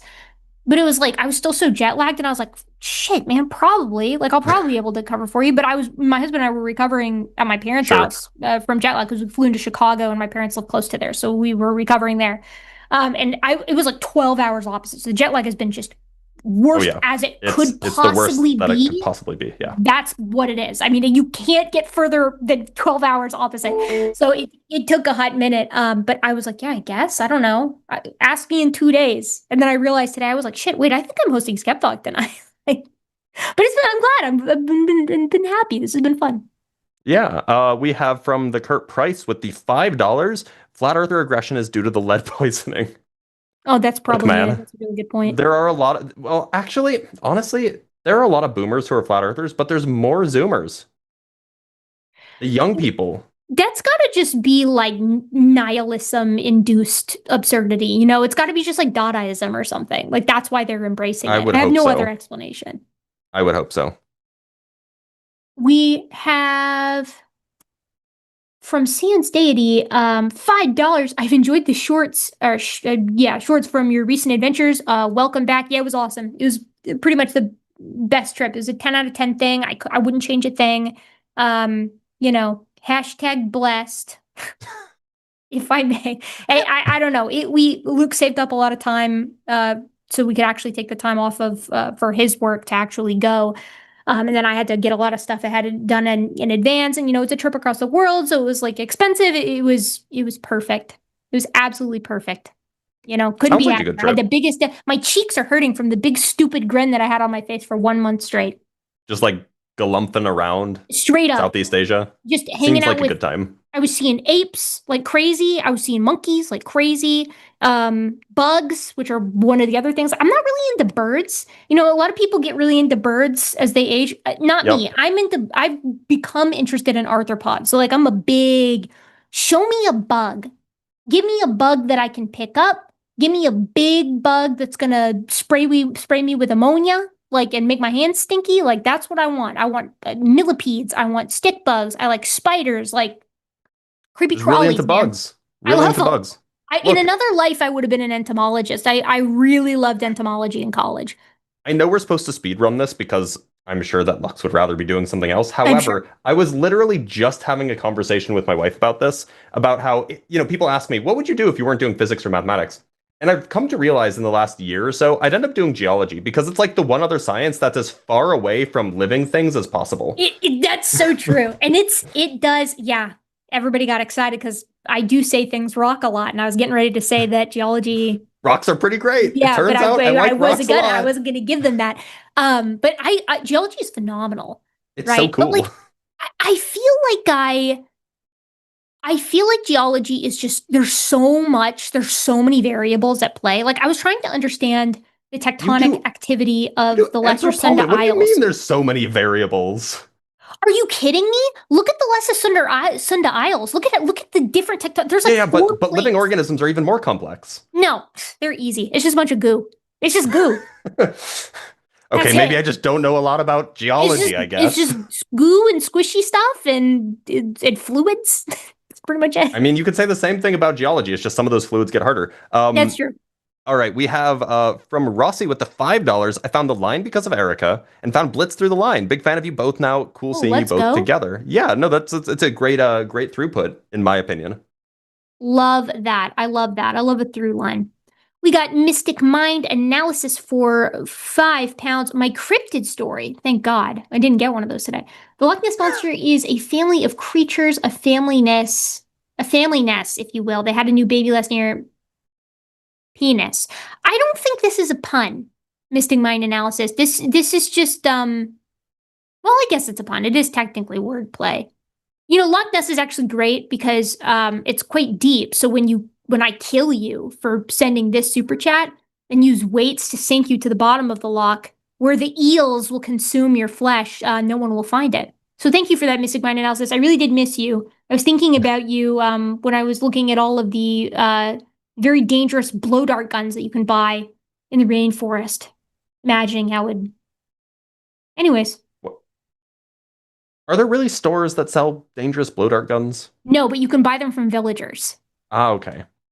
So more like a barter system. Yeah, well, you pay cash. You pay cash. But the one that I bought is, it's downstairs. It's very small. You did buy one. Yeah, I bought one. It's like a baby blow dart gun. So like the big ones are obviously they're huge because you need the length of the tube to actually propel the dart. And so, I'm thinking this doesn't fit in my checked luggage. So instead I got they have these baby ones that they use to placate kids. And they do shoot, but it's not going to penetrate anything. And so I was like, oh, that's kind of cute. I'll get a little mini blow dart gun for myself just to put on the mantle. It says Mulu on the side. It's adorable. That is kind of cute. From Sapphic Chazard? I feel like that wanted to say Charizard with the $5. Title of the show is totally unfair. Junk is occasionally useful and fun. What is the title of the show? I never look at the title of the show. I definitely did, and then I forgot. It's like evolution, true. Bible is junk. I don't know. It's probably. Oh yeah, that sounds about right. Also, it's Sapphic Hazard. Yeah, Sapphic Hazard. Oh, I can't read. Sapphic Charizard. I think I did the same thing once, so I can't even throw a stone in that house. Yeah, you're definitely not the first one to do that. Yep, fair enough. We got from Mr. Demo. Yep, you did it too. Y'all heard about Spud Cell. Thoughts? That's the let's already mentioned that. That's the cell. I have heard of it. I just don't know anything about it yet. We have from Ray Gatto with the $10 super chat. Missed you, Erika, but I've been watching and enjoying your short vids from the trip. I just framed a copy of the U.S. Constitution and hung it on my wall. It's my Declaration of Independence. Wow, that's so cool. You ever wonder how many paper cuts it would take to bleed someone out, especially if it's that old-timey paper and you have to saw back and forth? I was informed that you liked puns, and it just sounds like you're so violent about them. I know no one told you I like puns. Did Forrest say that to you? I think it was Forrest. I mean, it's possible. That sounds right. It's possible that Forrest was trying to deceive me to make puns at you because I was excited for a minute. Forrest would never deceive. He would never do something like that. I'm gonna strangle his skinny neck. It may have not been Forrest. With my powerful hands. I'm just gonna... Yeah, I know you saw the veins in my hands bulging out because they're so strong. Very impressive. He's so irritating. Why would he say that? I mean, I know why he would say that because it's Forrest, but that's I'm gonna. He's unfortunate because I do see him in person sometimes, and I do loom over him, giving him about. I think 50 he's people. actually in the city that I live in right now. And I just remembered this. Why didn't you guys get a beer or something? Actually, I was supposed to. I should text him. Maybe if I don't know when he leaves, but I should text him and be like, "Hey, I'll buy you a beer, dude. I think if he's you come gone. hang out with me." He may be gone. I think he's gone. Maybe he left yesterday. Bummer. I totally forgot about that. I had a busy weekend. Yeah. Anyway. Me too. Anyway, we got from Stomp 10 for $5. How do you explain the beginning of life in the most simple possible terms for Erika? Oh, that's for me. Dr. Blitz, how do you explain the formation of the Earth? Oh, I love the simple questions, Me the too. real easy ones you can answer fast. The beginning of life in the simplest possible terms. Okay, I'm going to take this extremely literally, which is that unstable things want to become stable. That is to say, they tend towards stability. And entropy is always increasing in open systems. And so because of that, we tend to see, at least according to Jeremy England, an organization which over long periods of time will increase the entropy of the system. And this involves the formation of a micelle, which is and it is going to give you your bilipid or bilipid membrane that's going to occur around deep sea vents. You're going to get RNA, which, as we know now, can self-organize under very specific circumstances. But actually, it turns out the circumstances aren't that specific because more recent papers have shown that's easier than we previously thought. Your protein, your carbohydrates are going to be present in solution. And I don't remember proteins. I don't remember how proteins occur. Check back with me in a second. Dr. Blitz, explain the formation of the Earth. It's ironic that you said the things that you said, because I was going to also say that unstable things want to become stable and that entropy increases in a closed system. I mean, I was also going to say, like, I was going to make it like a fifth grader, but I mean, look, the sun, forget about how the sun forms, big gas cloud collapses. There's other stuff that's there when the sun collapses and forms and becomes a star from a protostar state. And that other stuff is just hanging out around the sun. And through a process of basically collisions and thermodynamics, like heating up and giving off energy, you end up with a disk. It's called a protoplanetary disk. And then it turns out that an actual disk is gravitationally unstable, and so you end up forming essentially channels of different size clumps of stuff. And once you have an instability in those channels, they clump up and form planets. And one of those happens to be Earth. I am such a stupid idiot. I forgot to mention that proteins, which are amino acids strung together, many, many, many amino acids strung together, you get those amino acids, you find those in comets. I mean, they're much more abundant than we thought. So you can very easily see a situation where you've got, as Dr. Blitz said, a molten rock that is slowly cooling down. It's being bombarded by comets that contain ice and also amino acids. And so the ocean is slowly becoming a thing. And inside that ocean, you have hydrothermal vents. And on the surface of that sort of budding planet, you have tiny warm little pools in the areas that are just barely above the surface. And you're going to get a lot of chemistry, basically trillions of petri dishes and beakers going at once. And getting a proto-cell, something that's far more simplistic than anything we have today, is not really a huge step. It's not as difficult a step, I think, as we tend to conceptualize it, mostly because we're using modern cells. Anyways, that's my attempt. I don't know abiogenesis that well. Biochem isn't my area. Should have asked me about natural selection.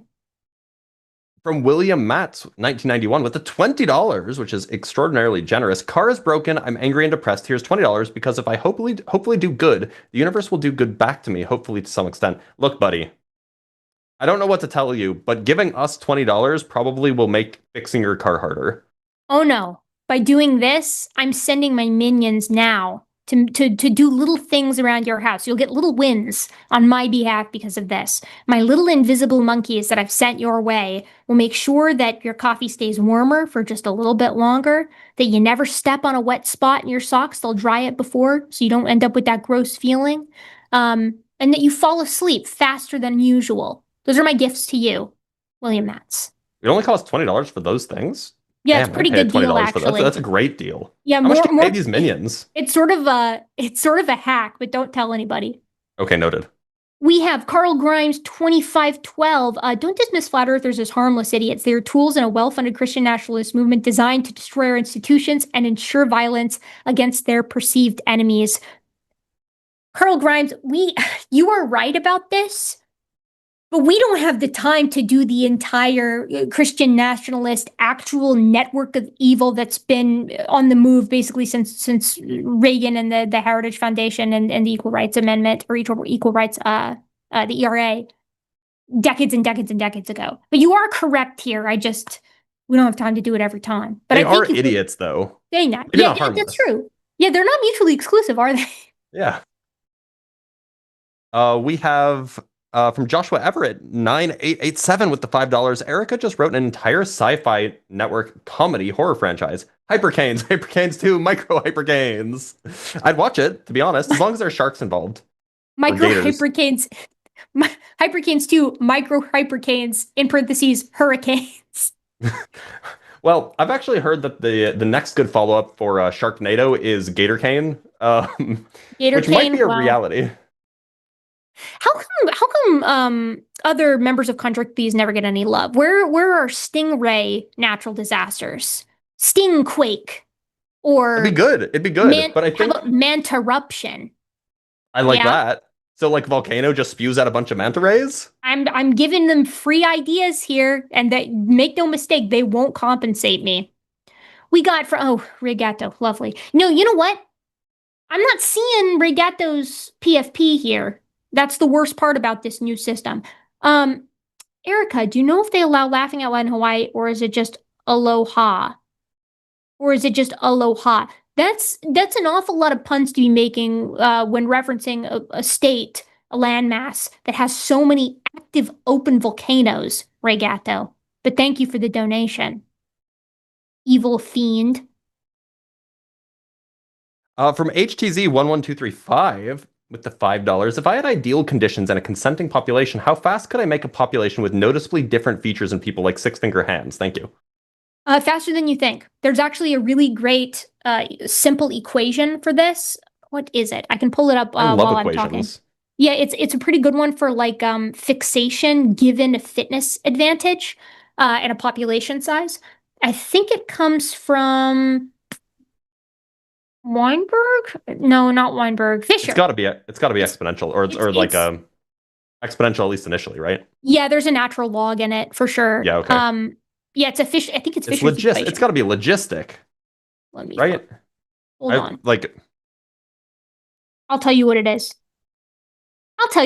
Hold on 1 second. I'm so excited. I love equations. Good. I will offload it onto you and you can think about it, because it took me forever to figure out what the hell was going on. Okay, it is...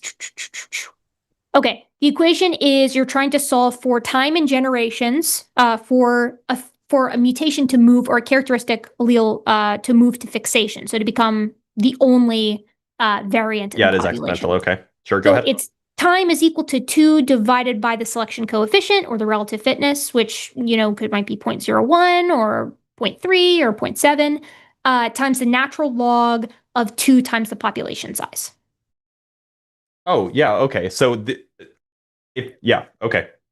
It is just explicitly exponential, but you're solving for generation time, which means that usually it would be something like the exponential of the amount of time gives you the percentage of the population. When you invert that, you'll get a log. Okay, yeah, that checks out. Yeah. Yes, excellent. I'm actually really glad to hear you say that, because if you hadn't, I would be like, okay, it turns out I don't understand PopGen even more than I thought I didn't understand PopGen. Fair enough. So I guess pretty quick, if you set the fitness coefficient to be like 1. Yeah, for this, your fitness coefficient would basically be 1, and you would need to know your consenting population number, right? So you need to know how many people you actually had it, or that were actually in the population, in order to solve for the generation, the time in generation. So you'd also need the generation time, which in humans is going to be what, call it anywhere from 25 years to 25, depending on the population in question. They're consenting adults, so hopefully, it's going to vary a little bit, but anyways, use that equation to your heart's content. I will.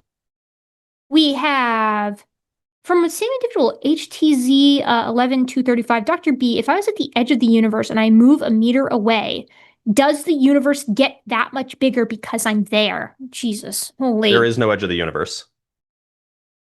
I'll let you handle that. That's the whole answer. That's the whole answer. There's no edge of the universe. Next question. We have... Oh, wait, it's you. Yeah, it is. How dare you? From Eat Some Shorts with the $5, wait until guest hears about the ethics of confessions. Oh, yeah, that's kind of rough, right? Like, aren't they, like, in confessionals, don't they just not report crimes, period? I do not know the answer to that. I'm not Catholic. Me neither. And I wasn't Catholic either. Me neither. Okay, well, I don't have the answer to that. From Josh Babin, speaking of bad things done in the name of religion, James Dobson taking dubious data and normalizing abuse in the name of disciple as an example. Says discipline. As discipline, yeah. Yeah, I mean, yeah, there's that. There's also a lot more stuff. The Inquisition? And so that's or the Crusades, right? Like, those are more in line with what I was thinking. But yes, this also, suffering is relative, and I agree. Also, Mother Teresa, she doesn't get enough shade. Yeah, it turns out she's actually kind of a little bit of an evil bitch. Yeah. Next up, we have Joshua Everett with the $5. This might be good for both of you. Do you think it's possible that new AI models will advance enough to allow us to understand other primates? Bro, I don't know. I think that's going to be hard because AI is usually trained on data sets that need to be more or less true, right? So if you were going to train an AI model on like primate gestures and like responses, you need to guarantee that the gesture equaled the response or that the vocalization equals the response. And that's just a little too causal for something as symbolic as language, I think. Right? Because there's going to be nuance that you're going to miss. There's nuance that you would miss in human language, even if you were just doing it based off of responses, like how we speak to each other and then elicit some kind of action. So maybe, but you're never going to get the full picture, which sucks. At least I think you'll never get the full picture. Maybe though. From Day Off, just got home from AnthroCon, hosted in Pittsburgh, Pennsylvania. Erika, you missed the perfect FurCon for you. The theme was critters, cryptids, and curses. That is very close to a perfect furry theme for me. And especially because I was going to say primates would be better, but there are so few primate furries. I know we've litigated this before on the show. Aren't we primate furries? We are, yes, which is why I feel like, okay, here's my thesis. Like, here's my dissertation on the subject. I feel like any sentient species could have their version of furries, but the closer you get to the sentient species in question, the less appropriate it is for that to be a fursona. Like, can you wear a human skin suit that has like disproportionate features, or is that just like racism? It would depend on this. You mean, could we? Or could they? Well, like people who are into like personas and so on. Like I think humans. I think humans. No, I don't think so. I don't think your human could be. I think that's like by its nature, a fursona cannot be a human. But I don't know. Seems discriminatory. I don't know. Maybe the furries can offer me some peer review on my thesis here. Like, for instance, if we had sentient octopus, right? And they were like, oh, we're doing like OctoCon, where we octopomorphize other critters and dresses them, right? Or like use them as our personas. I don't think they could pick another cephalopod. I think any cephalopods would be off limits. But they could pick humans. Close. But they could do human. Yeah, they could do human for sure. That would be really funny though. Yeah. They could do human. They'd have to stick so many arms into each of our arms. Yeah, it would actually be such an expensive suit, I bet, for them. Honestly. Not that I know anything about that. From Tim Davidson with the $5. Speaking of evolution, if you level up your Eevee while listening to Aha, it becomes a Take Me On. I'm going to give that a little bit of leeway because I do like Pokemon, and I feel like Pokemon are harder to make a pun of. But Tim Davidson is clearly new here. Let's see. I could do something with evolution stones, like the evolution stones, maybe beat you to death with them. That's what I'm working with here. We have from, hold on, I gotta back up here. These super chats. From William Matz for $5. Hey, Erika, get that PhD already and don't monkey around. Low hanging fruit. You're better than this, William Matz. But thank you for your donation earlier, so I'm willing to overlook it. Yeah. Sorry, I just need to do a thing. For some reason, some of the $2 super chats are leaking through, and I don't know why. Jimmy, if you're watching this, fix your program. From A for Brennan with the $5. If I were given a penny every time some cultist said, "Look at the trees," I'd have Elon Musk money. Yeah. Yeah. Yeah. When he whipped that one out, I was like, oh boy, greatest hits. Honestly, I love the greatest hits. They're the greatest hits for a reason. They make me laugh, but not haha funny. Yeah. From Tim Davidson 8191, if look at the trees is evidence for God, then look at the pen 15 is evidence against. They're ugly, they're smelly, and they taste bad. Wait, what? Look at the pen 15. Look at the penis. Is that it? Yeah, look at the penis. Okay, I was just making sure. Yeah, definitely. There's actually... You're broadcasting a lot here, my friend. I mean, look, I'm not here to judge. We have a perfect question from Calibyte with the $5. Freaking magnets, how do they work? No joke. The answer is smaller magnets. Tide goes in, tide goes out. Can't explain that. But I will not be investigating that further there, Blitz. Because honestly, it's the final answer. There's no bottom. It's just smaller magnets all the way down. Love that. I love that for us. From Adam RN 561, watching ×2 speed to catch up. It's hilarious to see Blitz barely moving and Erika just bouncing all over the place. I love this pairing. I do have a problem sitting still, and watching my voice on ×2 speed I wouldn't recommend it. So and I'm talking slow intentionally tonight. I'm trying to keep my excitement pared down. So you're lucky. Right? Normally it's much worse. You'd think I'm sitting still, except I've had this deck of Magic the Gathering cards that I've been literally shuffling like this in my hands literally all night. You just can't see it because my shoulders are not moving when I'm doing this. This is my fidget spinner. My fidget spinner is this piece of metal. It's called a rattleback. I've talked about it before. It's just I love rattlebacks. Yeah. Yeah, I love it. It's just so pleasing to like roll around and like mess with. I love it. My desk is a mess, and so often, like, I have a Magic the Gathering deck on my desk. There's the word. I have that just because it's sitting there, but I also have like a pocket knife, and this used to be a fidget spinner, but I almost cut myself, and so I decided I'm not going to do that anymore. Yeah. Turns out fidgeting with sharp things not a good move. It becomes it's inevitable. If you fidget with something that can hurt you, eventually it's going to hurt yourself. You spend too much time. Absolutely. With it. Yeah. Who's up next? We have Tim Davidson again with the $5. All hail Algoritmo and the Trinity of like, comment, and subscribe. Yeah, remember to do that, by the way, if you're watching. Actually, if you don't like, comment, or subscribe, it does make Blitz cry. I cry a lot. I do cry really quite frequently. But it's not like the little cries, like the little tears when you watch something sad. It's like sad. It's like it's embarrassing, honestly. You don't want that from me. It mostly just hurts your heart. So please make sure to like, comment, and subscribe. We got from 8 Grant Rants United 8 for $4.99. I'm Jewish, and that's not what Rauk means. It means spirit, like from Ruach. That's what the guy was saying. Yeah, I thought he was saying Luach, like with an L. No. Okay. Well, that shows what the fuck I know. It means spirit, like from a cheerleader kind of spirit. Like, I got spirit. Yes, I do. I got spirit. Man, how about you? I'm just saying, like, that's not surprising to me. It's not surprising to me that that concept was whiffed.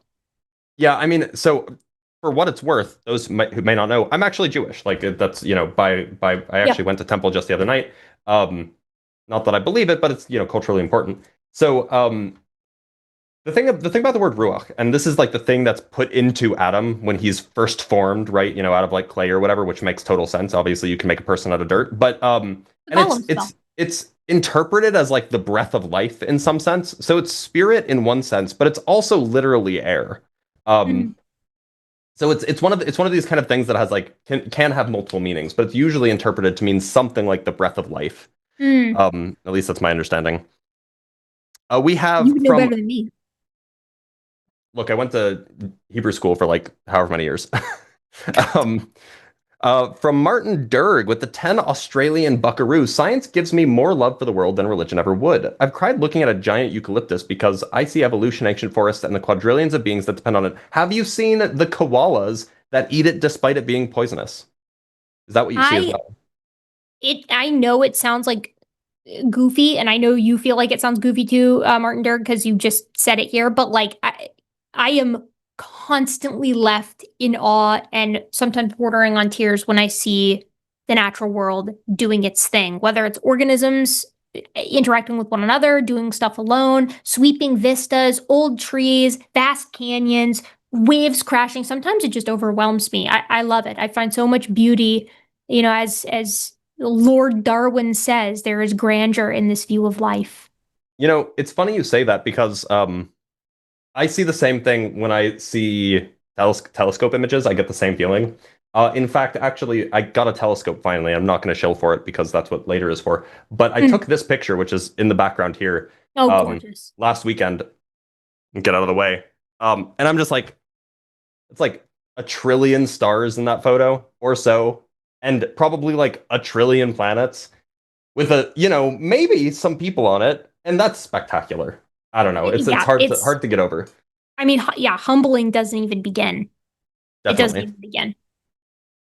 We have $4.99 from Casa 9658. Pro tip for Christians to become an atheist fast: read the Bible.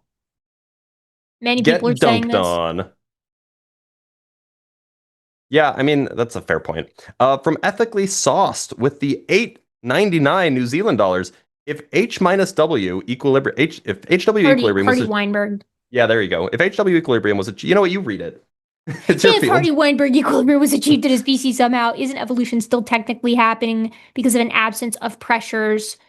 Is part of evolution? No, Hardy-Weinberg equilibrium is a hypothetical. It's like a theoretical state that organisms really never can actually reach because all of the mechanisms of evolution, you can't actually remove all of them, right? It's not really possible. Hardy-Weinberg equilibrium is only helpful in the sense, I guess I should say it is helpful in the sense, like massively helpful in the sense that it can tell us when evolution is occurring and the degree to which it's occurring because it gives you a frame of reference. Super useful in that sense. We love Hardy-Weinberg equilibrium. If Forrest was here, he would pull out the whiteboard at this point and then prolong the stream by 10 minutes to explain Hardy-Weinberg because he loves explaining Hardy-Weinberg. We have from Secular Phenos, Blitz, Feeliness, black for $5. Blitz. Will you ever get on a stream with Craig? Free the flat earth. Go wreck some flurfs. I'll have you know I was on a show 3 days ago. Ooh. 2 days ago, actually. Get wrecked, Secular Feelinist? I guess. From Binary Ghosts 5131, before the flood was Pangea, after the flood, Pangea. The Battle of Gibeon, when God extended the day, stopped the earth spinning and caused Pangea to split. Okay. Unironically, I prefer this. I love when creationism gets nutty with it. I love when they've got hyper-specific stories that you can absolutely check and there isn't any support for it and they're just like, I don't care. I prefer that. I think it's more fun. We have from Binary Ghost also 5131. This idiot thinks he has hands. Lamau, how absurd. So true.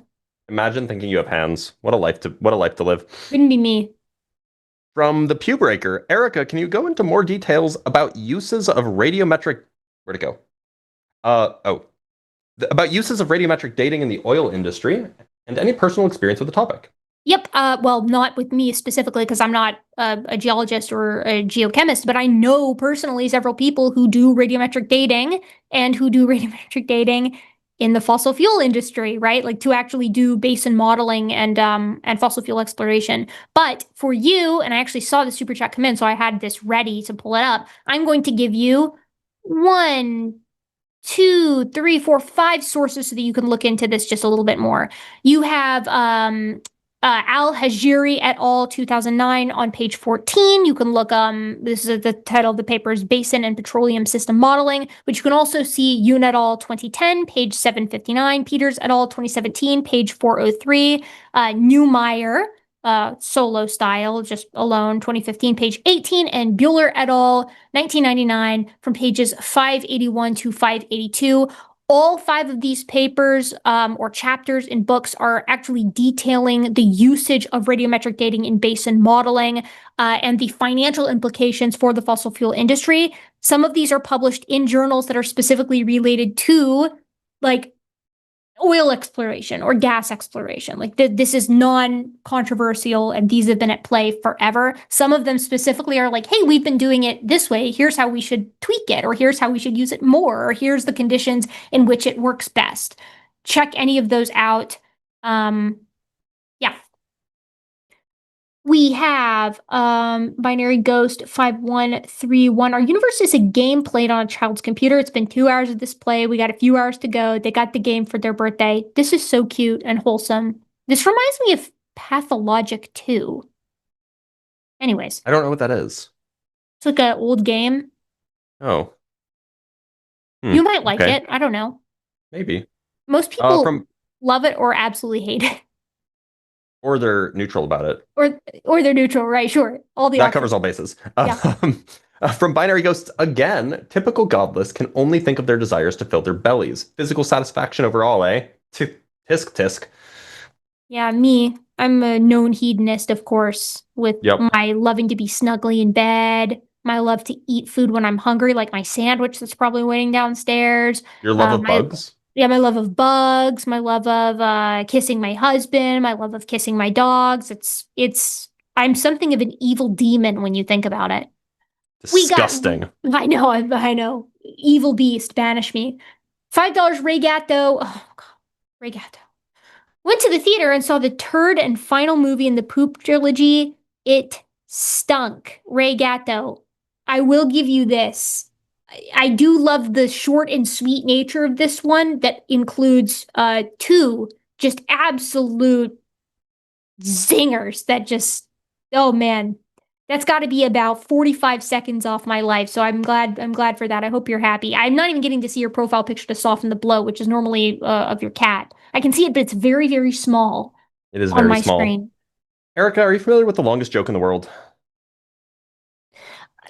If I say yes, am I going to get a pun? Or if I say no, am I going to get a pun? Well, no, the longest joke in the world is a pun. Like it's actually like a whole ass pun. It's like 45 pages long or so. Oh and then my God. the last line is the dirtiest pun you will ever see. And honestly, it's amazing. It's worth it. Keep it away from me. This is like my that's my King in Yellow. If I read that will drive me to insanity and kill me and others. It's like an afternoon, but definitely worth it. Definitely worth it. All right, what do we have next? We have from Hugh Jars. That actually might not be a pun. Unfortunately, Will never come around. In his mind, he's teaching you. When you're God-minded, you're correct, and that's that. We'll see. That's all I'll say. I don't know. I don't know what's going to happen. I mean, I am what's the word I'm looking for? I am heartened, I guess. I am encouraged when we make progress on certain things, and I'm also discouraged when sometimes those same things are rejected again the next week or aspects of them. But Will knows that. He knows where I stand on this. We'll see what happens. Nobody changes their mind overnight. And I'm learning a lot, and I think a lot of people are learning a lot too. So I think it's worth it in that sense, I hope. We have from Derek Billings, 8654, Dr. Blitz, if you had access to Gallifreyan level technology and resources, what would you build with it, and what questions could it answer? First of all, I am both offended and delighted by the fact that you assume I know what a Gallifreyan is, which I do. But you don't have to read me so hard. Anyway, is it Warhammer? No, it's Doctor Who.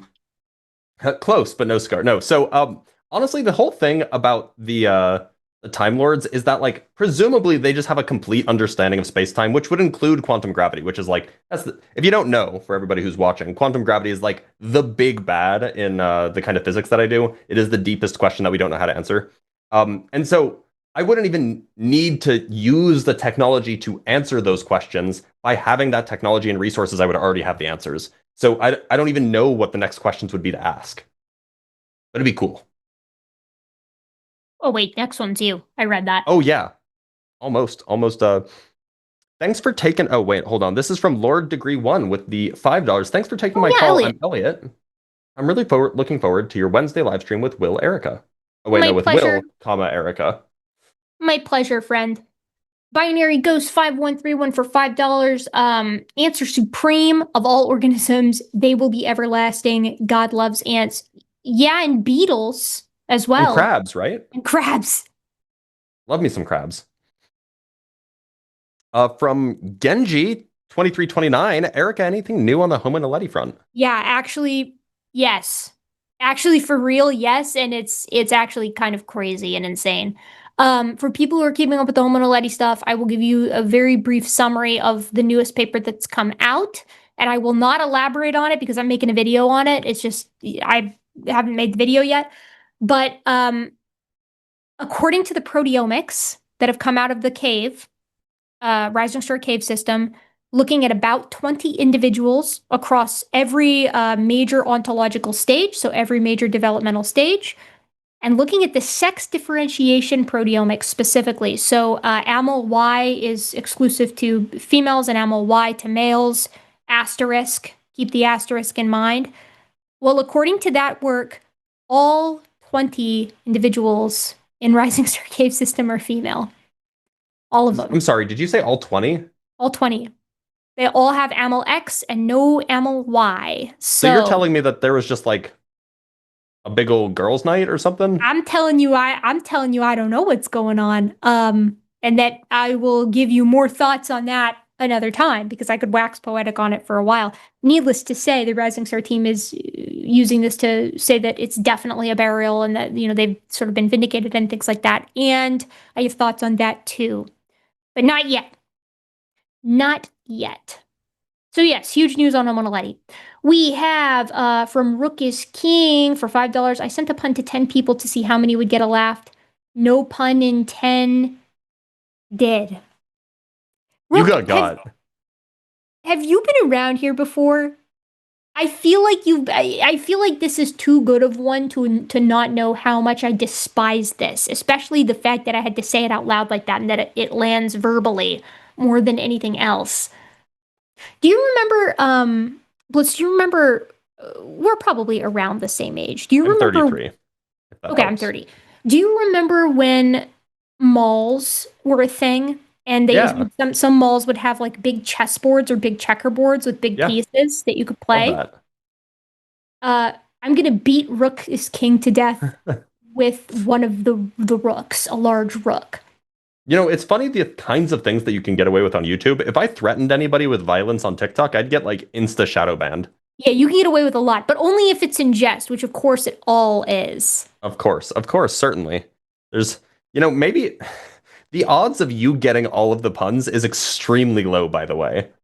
Yeah, I'm telling you, I really think that there is like, this is actually the closest thing to get me back into theism because like God is real and he's got a sick sense of humor and hates me. From Jackie Be Quick with the $5, people who don't know the difference between entomology and etymology bug me in ways I can't put into words. That's actually a good one. I like that a lot. That's not even a pun, actually. It's weird that one got to you right after you said that, but it is kind of funny. It is. And it's not even a pun. There's no word. I mean, it's wordplay, but not all wordplay is puns.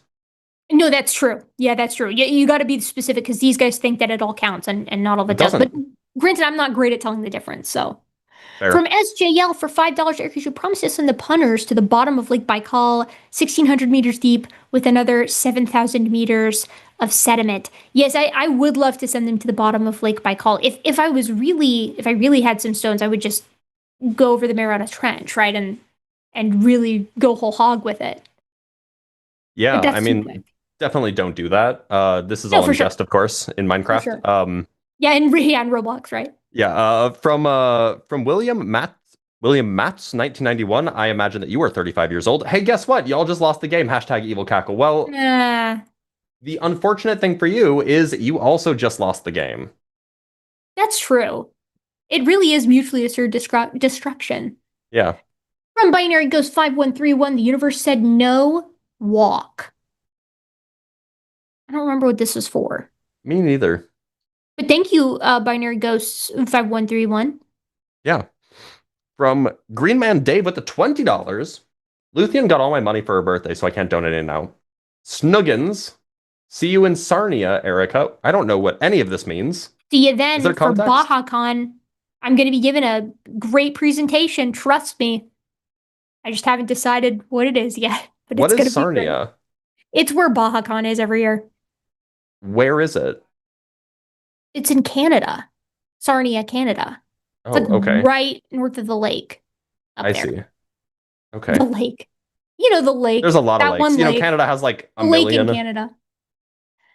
We have from, wait, is this me? Yeah, this is me. From Binary Ghost 5131, how long until the 600 people are unable to reproduce with the rest of us? Can't chromosome numbers. I've been trying to, can't be chromosome numbers. I've been trying to crossbreed cats with gators, and it's been an absolute disaster so far. It would depend on what other selective factors are at play, as well as drift. How long it would take for them to actually become reproductively isolated. But your kitty gators, I'm sorry to hear about that. That sounds really cute. Kitty gators would be. Well, wait a minute. It depends on which parts are kitty and which parts are gator. No. Any combination is good. Okay. So like cat body, gator head? Yeah. Especially cat body, gator head. From Genji 2329 with the $20, Dr. Blitz, do you give it any credence to the claim that says our galaxy is currently transiting a void? Not a non-zero amount, but I'd have to see more compelling evidence than just, oh, if we are, then it would explain XYZ thing. Like, we'd actually have to get some sort of data about this that's stronger than what I've seen. We have my jet lagged ass is getting sleepy, and now I'm hungry, and now I'm sleepy too. I'm hungry too. From Camador87 for 99, thank you for this wonderful donation. First time here, I just want to say thank you for what you do and ask, what would a layperson like me start with in terms of books or websites wanting to learn more about science, physics, math, etc.? Oh man, I think it would depend on the subject you were most interested in. So I'm going to recommend one of my favorite, like totally intro levels to evolutionary biology. That's like a fun, easy read. It's not going to be a surprise to anyone. Read Your Inner Fish by Neil Shubin. It's a great starter. Everybody thinks it's fun. It really depends on what level you're looking for as far as physics and math is concerned. Math, like, honestly, your best bet is going to be pick up a textbook at the last place that you remember math. Like, just pick up a textbook. Math is, there are no fun narratives in math. I mean, there's some, but like math is a skill. It's not a science. Not to say that science is not a skill, but you don't learn facts. You don't learn about things in math. You learn how to do math. So a textbook is going to be handy there. If the last thing you remember doing, or the last thing that you can remember how to do is arithmetic, then pick up a book on arithmetic and make sure that you can do everything in it, and then move up. Like there's no shame in relearning things that you definitely knew when you were younger. As far as physics is concerned, there's a lot of pop science physics out there, a lot of very good stuff. The thing that I will recommend most frequently, especially for people who are just getting into it, is A Brief History of Time by Stephen Hawking. It is, at this point, about 30 years outdated. So some of the physics in there is not good, but Stephen Hawking, well, I shouldn't say despite, I mean, like, he was just an excellent writer and an excellent physicist.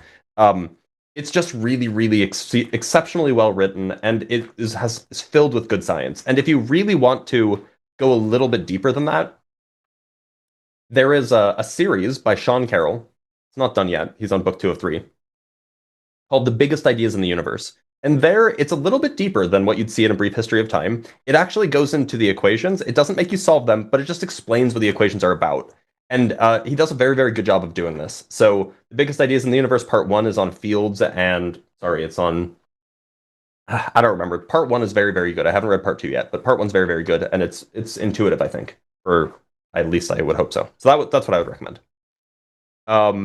Next up, we have Squirrel Knitter with the $5. Priests risk their souls if they break the confessional sacrament. Yeah, I guess that's true.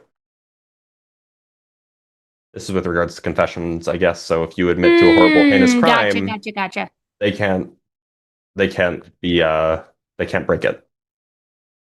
We have $5 from Eifer Brennan. Blitz can't just drop its magnets all the way down and not elaborate. There's not much to elaborate. Look, like magnets that you can buy at the store, they're just made of tiny magnets. That's it. We call those tiny magnets electrons generally. But like, they're just made of that. That's what the magnets are. The magnets are just tinier magnets, and that's the bottom. That's all you're getting, I think, Guy for Brent. There's like I do have a video on this, of course, but like literally that is the answer. Electrons are tiny magnets, and if you put a bunch of them together, you get bigger magnets. That's the whole thing. Listen, it makes perfect sense to me.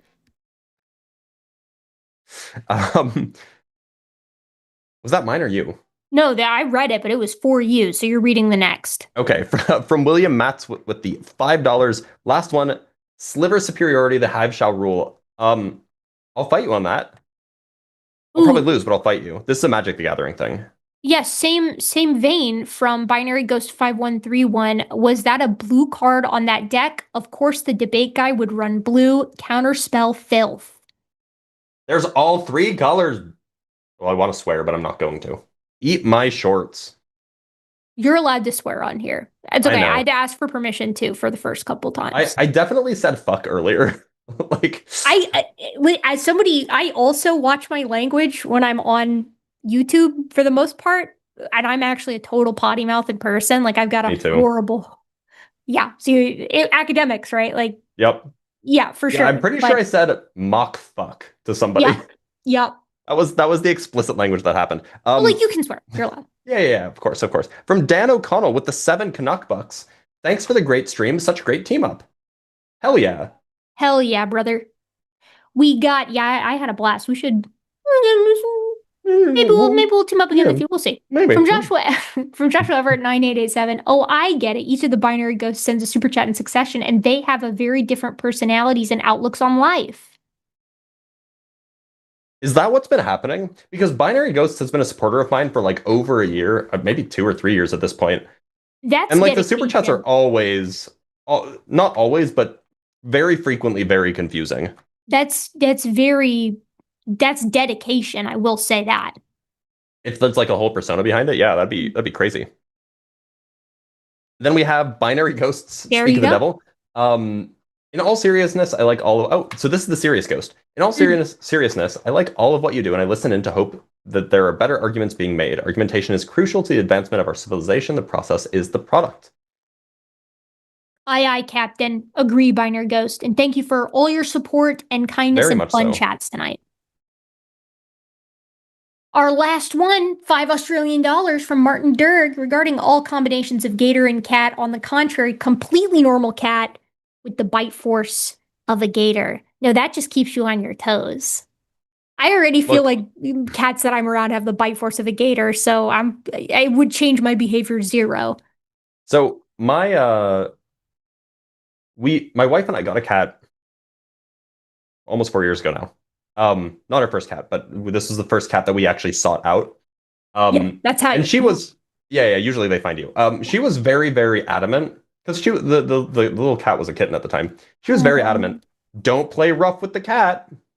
Don't play rough with the kitten. Otherwise, she's going to play rough as an adult, and you're not going to like that. And I've still played rough with the kitten, and now she bunny kicks all the time. Very cute. Also hurts a lot. But very cute. Would not change it for the world. I like to flirt with danger and belly scrub and risk the Sarlacc closing around that's the best part. It's the best part. The best part. The dream is to just bury my face and just smell that cat smell. I don't know how they do it. They lick their buttholes, but they smell good. I don't get it either. I don't understand. I'm pretty sure it's the toxoplasmosis. That's gotta be. That's gotta be part of it. Because there's no way my cat's head smells like a sweet library. Like he's beautiful. My sweet. Okie dokie, folks. I think that's it. That is it. Wait, clear, confirm. Okay, there we go. Let's see what we got coming up. Wait, do I have a what's coming up thing? Who knows? Wait, if you want to back out to your homepage, you can go to show tools. I was just going to say, I'm pretty sure we have a tool specifically for that. Show outlines. Don't worry, guys. I'm on the case. Oh, damn. I'm about to tell you what we got coming up. Oh, wait, no, it shouldn't be outlines. It should be... No, it should, right? Yeah, it's in the outline. Okay, SkepTalk. SkepTalk. What do we got coming up? Okie dokie, today is July the 6th, so tomorrow we got Chewed Gum with Alyssa and Taylor at 6 p.m. On Wednesday, we got The Hang Up with Matt and Justin. Then on Thursday, that's the 9th, we've got TACIS, the Transatlantic Call-In Show with Josie and Lux. And then we got Calling It Now, I think just with Jimmy for now. I'm not sure yet. We got nothing yet on Friday, but on Saturday, we got The Evangelicals with Justin and Sarah. And then on Sunday, we got a real packed day for you. We got the Sunday show at 1 with Matt and Promise. Then we got the Sunday show After Dark at 7 p.m. with Justin and Forrest. And in between those two, we have Jimmy and Javon, and they've got Calling It Now. Make sure if you like this kind of thing, you check those out. Every time you click on one of these shows, even if it's just for a second, it helps the algorithm, or I should say it tricks the algorithm into suggesting this content, but it does so to other people who might find it interesting. So it is a net good, I would say. Keeping that in mind, if you like this kind of thing at all, and I'm saying this because it works. When you say this, people are like, oh, wait, that's actually really easy for me to do. And if it helps the show that I like so much, then I'm going to do it. Don't forget to like, comment, and subscribe. If you can't think of a comment to leave, tell me your favorite fruit. I've been eating a lot of exotic fruits lately. One of my favorites is rambutan. So leave me your favorite fruit in the comment section. And in the meantime, folks, I'd like to thank you from the bottom of my gentle and, of course, very modern heart for being here. And we'll see you real soon next time. Blitz, you got anything to say? I don't know. My favorite fruit is mango. Mango? God tier. God tier. It's a great fruit. Absolute phenomenal choice. I had a lot of respect from me just now, Blitz. I don't know. It's just a good fruit. I mean, like it's not an everyday fruit because you know they're not easy to come by. But like, cold, and when you're hot, it's cold.